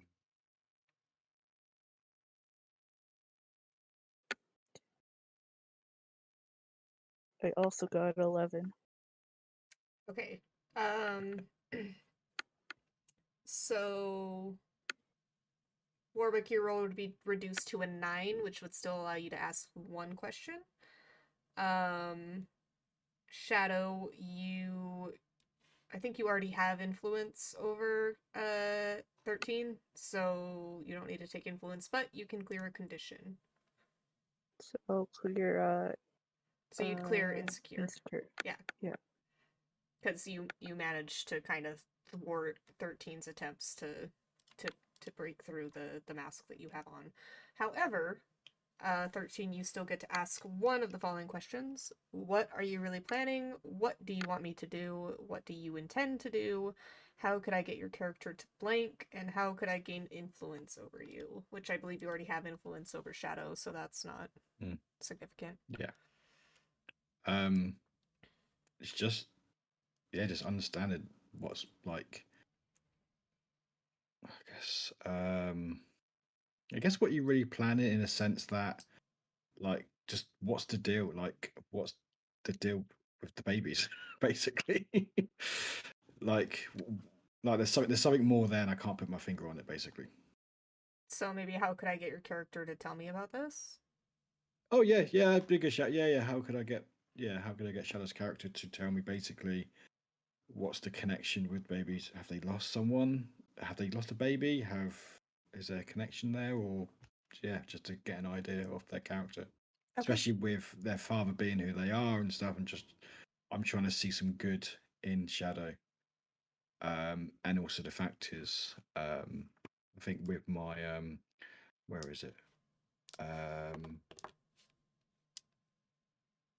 relations seeing in my future or my present, seeing Shadow turn away from the hero's path. So this is me trying to sort of find out and hopefully keep them on the path, basically. Gotcha.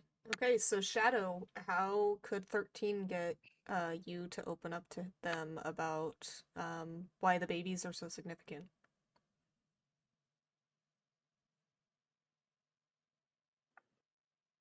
I don't know. I'm blanking.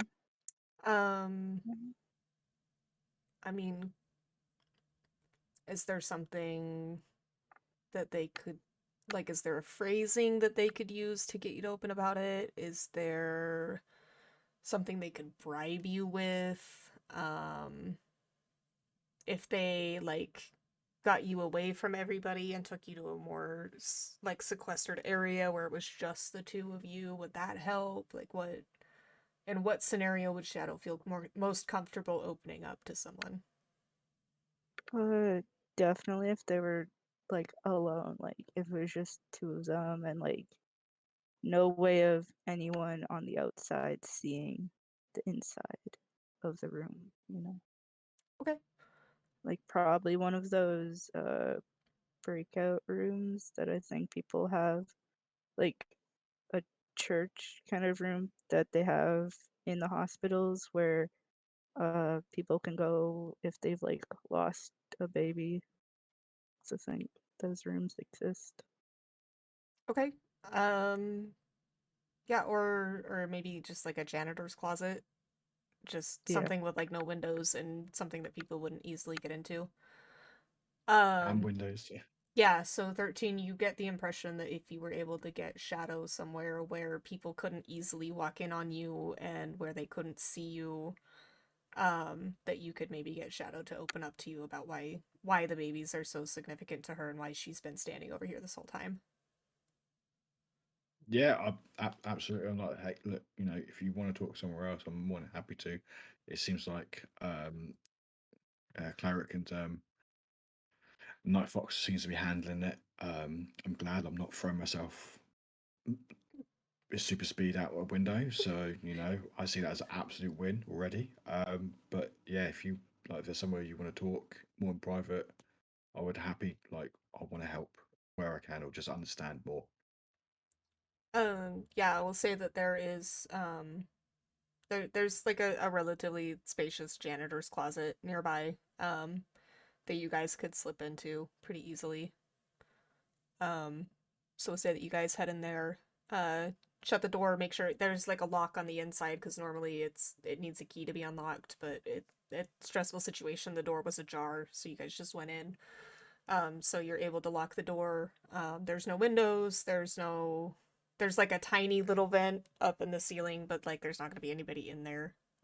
So it's pretty secure.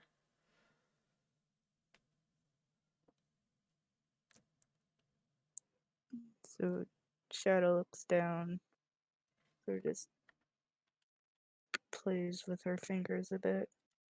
Well, see, those babies, they have someone to love them, and they probably have a mother or something, because it's how babies are made, to have a female pop one out. I don't know. But I don't know. They're loved by someone, and I'm not. Sort of look down, sort of trying to get eyes, sort of like see the eyes of shadows, and just say, "Why do you think you're not loved? Where's your parents?" Uh,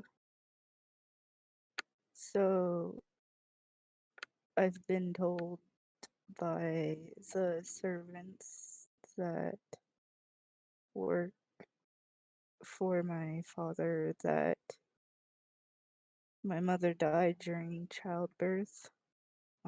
So I never really knew who she was. And my father never really paid any attention to me. He's never even told me that he loves me, so doesn't love me. Just Sure, he loves you. He's your father, regardless of what he may not be. He's still your father. yeah, but everyone else's fathers, they're just so different.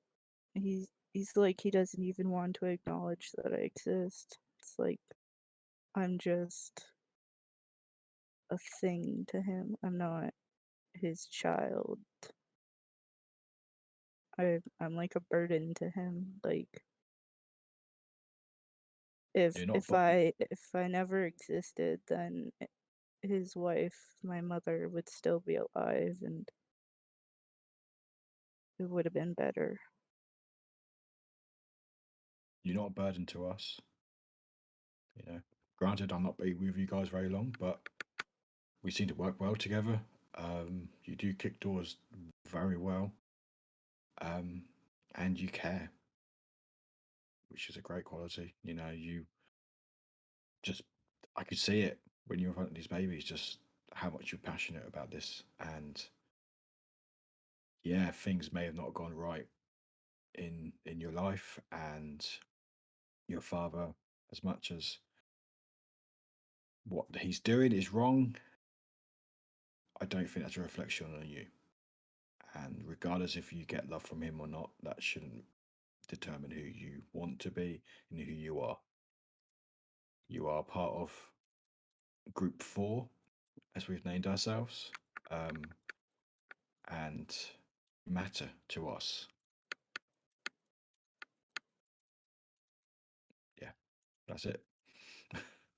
At this point, there will be like tears coming from Shadow's eyes, and she'd like crack a small smile, which is very abnormal for her since her neutral expression is very stale and no expression. Just says thank you, and then she'd give him a hug, or give 13 a hug, just a light awkward hug. I hug back and say, "Don't worry, I won't tell anyone you smiled."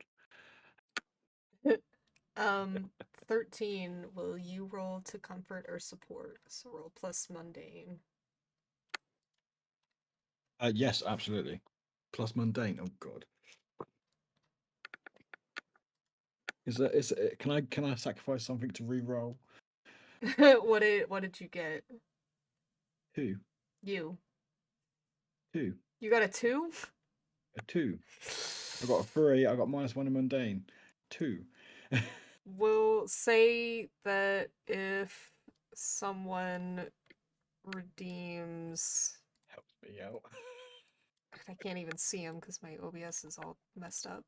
Oh God, what's going on there? Oh, it's back. It should be back. It looks back. Yeah, no, it's the... I can't see the...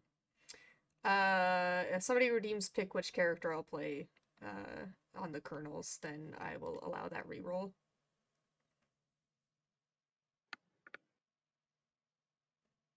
Someone that isn't one of the players. Wait, what? Oh man, I was just about to do that. Jesse's got you.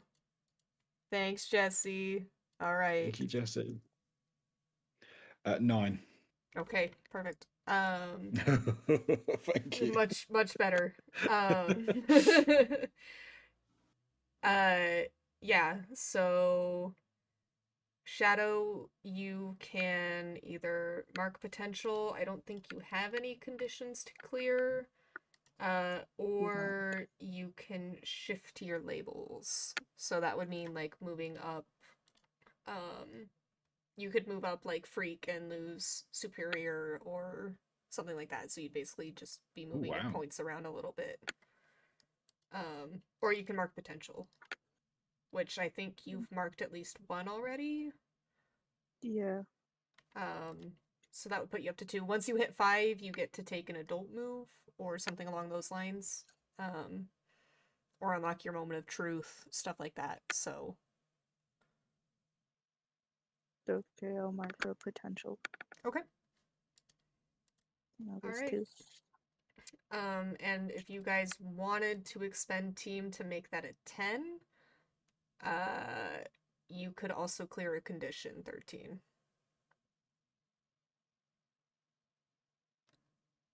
I'm easy. So I mean, What do I need like, to do? well, it would Is be it a more team on thing? it would be more maybe on Shadow if Shadow wanted to kind of reciprocate that, which I mean you kind of have by opening up and stuff like that. If you wanted to add another one to that role. Yeah, I'll give my team point to 13. Okay. Yeah, so I mean you guys have this genuine moment, which I mean, especially for you 13 is a pretty big deal because you haven't really gotten to know Shadow very well, and the Shadow in your future is not a good person. So to see Shadow opening up like this is a very good sign. So you take comfort in that, and you may clear a condition. Be afraid. Okay. I think that makes sense. Cool. Or more hopeful. All right. Awesome. So yeah, you guys have that conversation, and maybe that's part of the reason that Shadow winds up storming into the room once Night Fox has disabled the enemy, and is kind of even more fiercely protective than we saw them when they were just outside by the babies. And then we will jump back to the future. We have Cleric in the sanctuary. We'll say that you guys have alerted the police, so they are coming up and taking care of the guy. People on the roof that hadn't already been evacuated are coming back in. They're getting everything resituated, but you guys aren't really needed anymore. And as you start to leave, because this has taken a while, like you had to do a lot of planning, a lot of sneaking around. Tons of planning. Yeah, so it's getting later. It's getting later.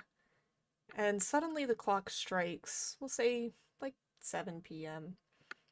And that white light flashes again. And you are back once more at the start of your day. You see the dome once again reappear, blotting out the sky.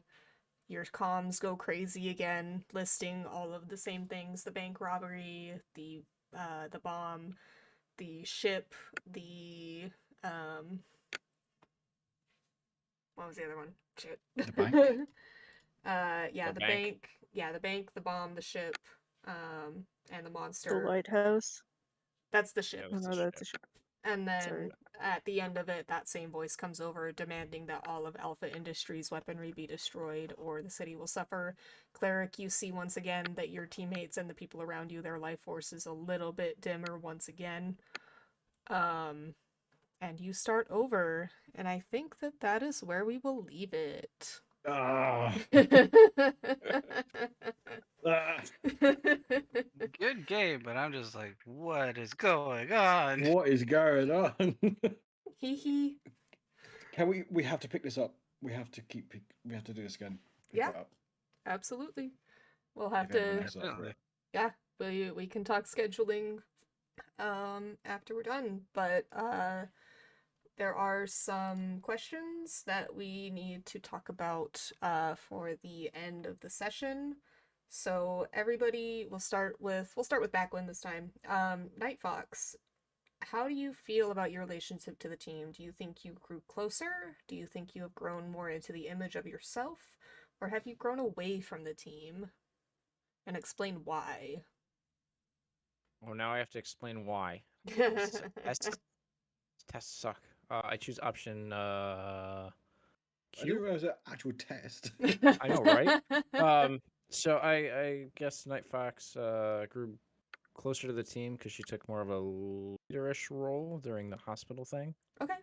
And she was more working with the team in that capacity, and before even the first iteration of time, worked with Cleric and trying to figure out what we should do, and gave insights into how the whole blackout thing.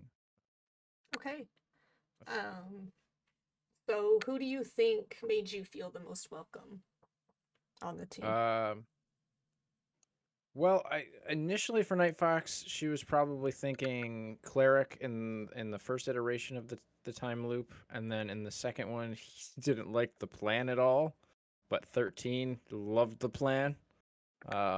So I will say it probably I was on went board back and forth. before.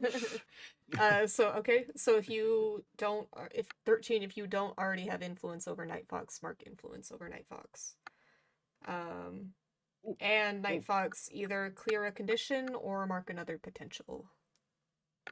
I don't have any conditions. I didn't do anything, so I guess I'll mark a potential. Okay. All right. 13. Do you feel like you grew closer to the team? Do you think you grew into your own image of yourself, or do you think you grew away from the team? Definitely grew closer to the team. Okay. So then who made you feel the most welcome? I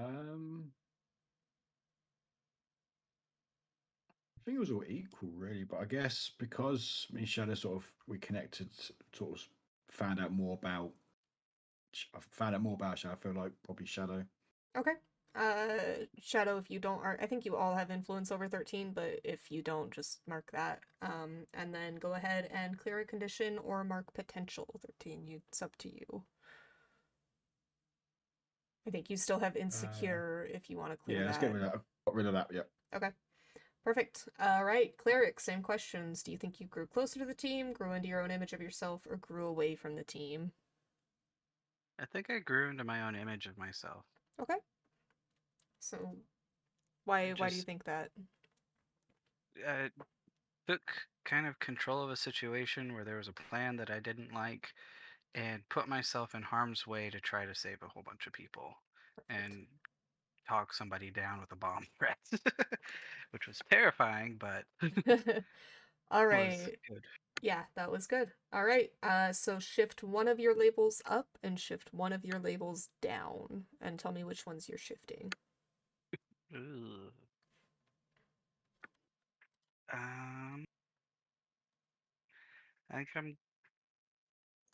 Do I have to have reasons or just I mean, shift? it should probably make sense. I think for this case, I would say you could move up your mundane since you're starting to relate to people a little bit more and maybe lose danger or freak.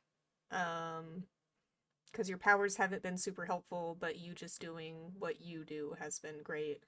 And you haven't really come across as a threat, so danger would also make sense to drop. Okay, I'll do that. I'll do +1 to mundane and -1 to danger. Okay, perfect. All right, and Shadow, do you think you grew closer to the team, grew into your own image of yourself, or grew away from the team?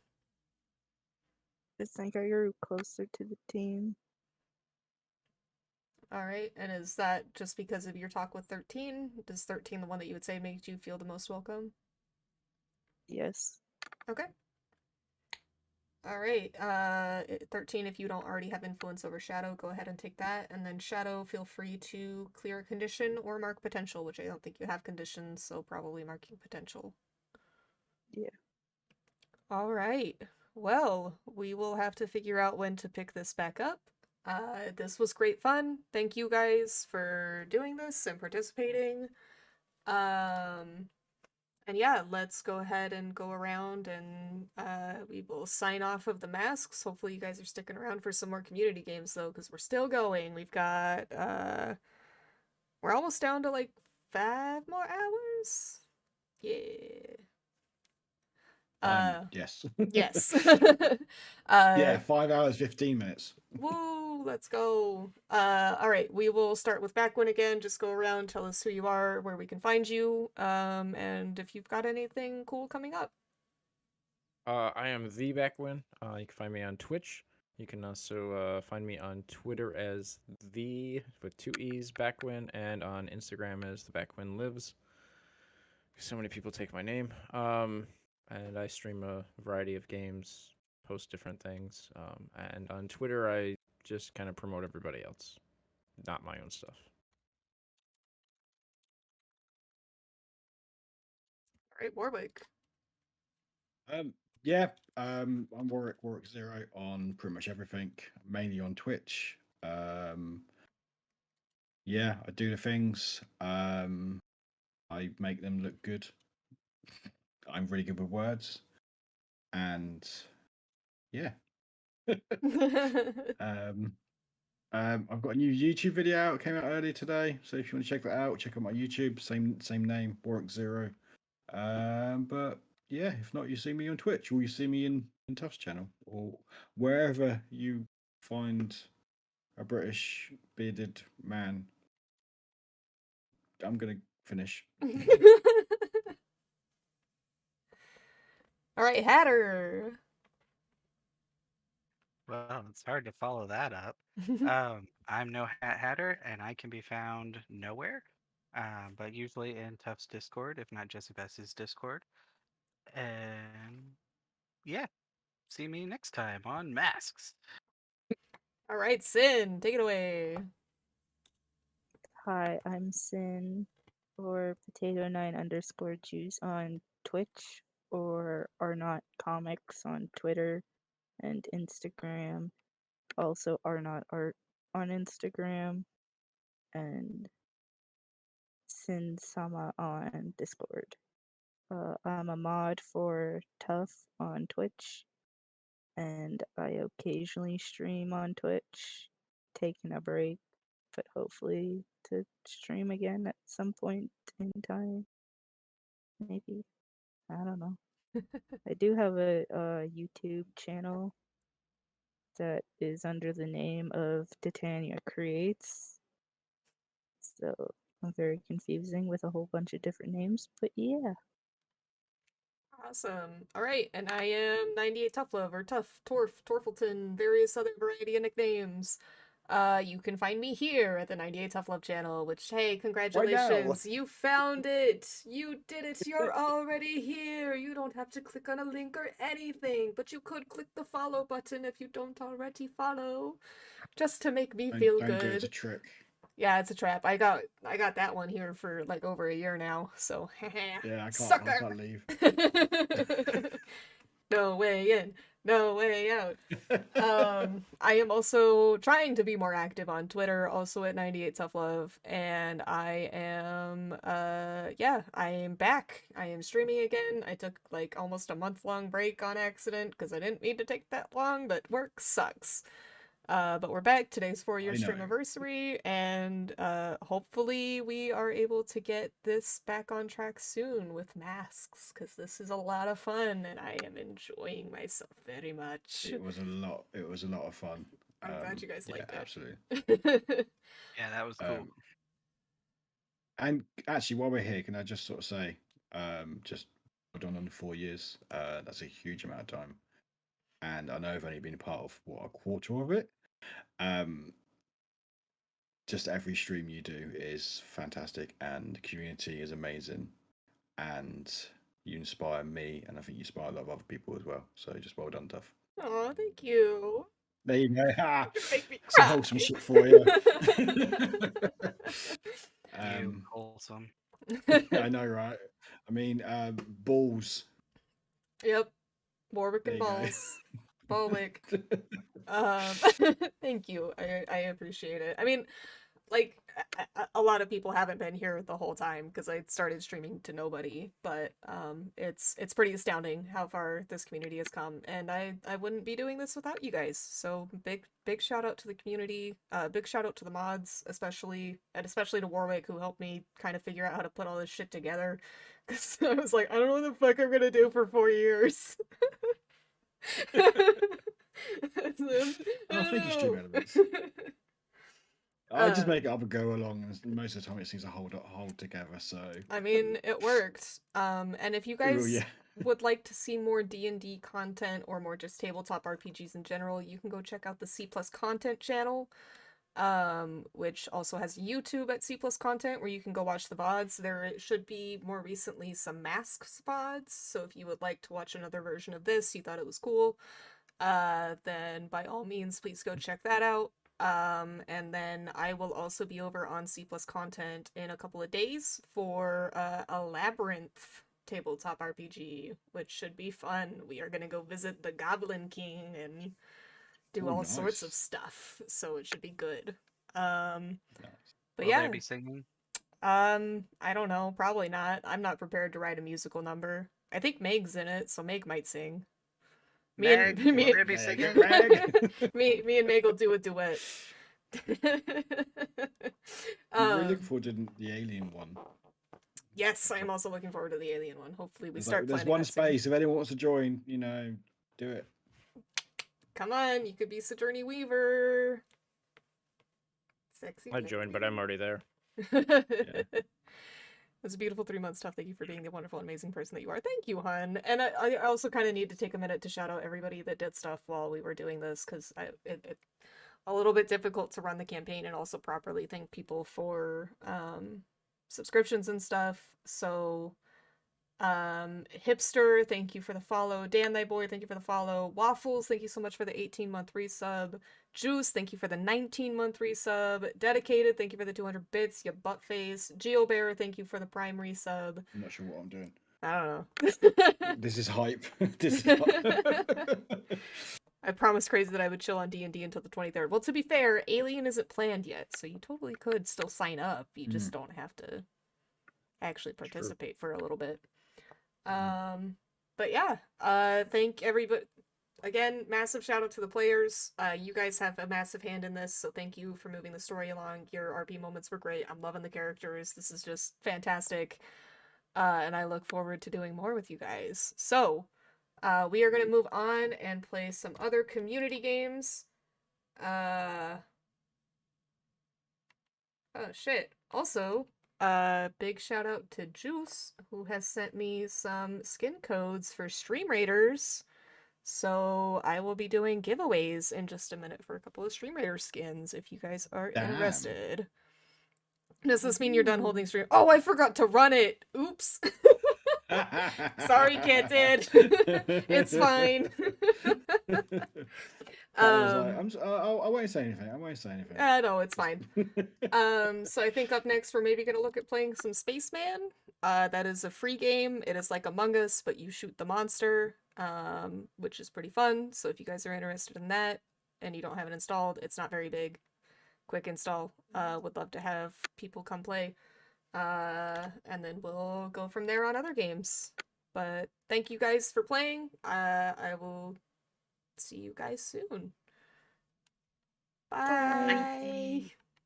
Bye, but obviously stream's not Bye. ending. Don't Yeah, leave the stream. Yeah, don't don't- leave the don't stream. leave. We're not done. We're gonna play community games. This was just weird We're timing going. because we had to put the masks in the middle. It's fine. Don't worry about it. Don't worry about it. All right. I will see you guys in chat.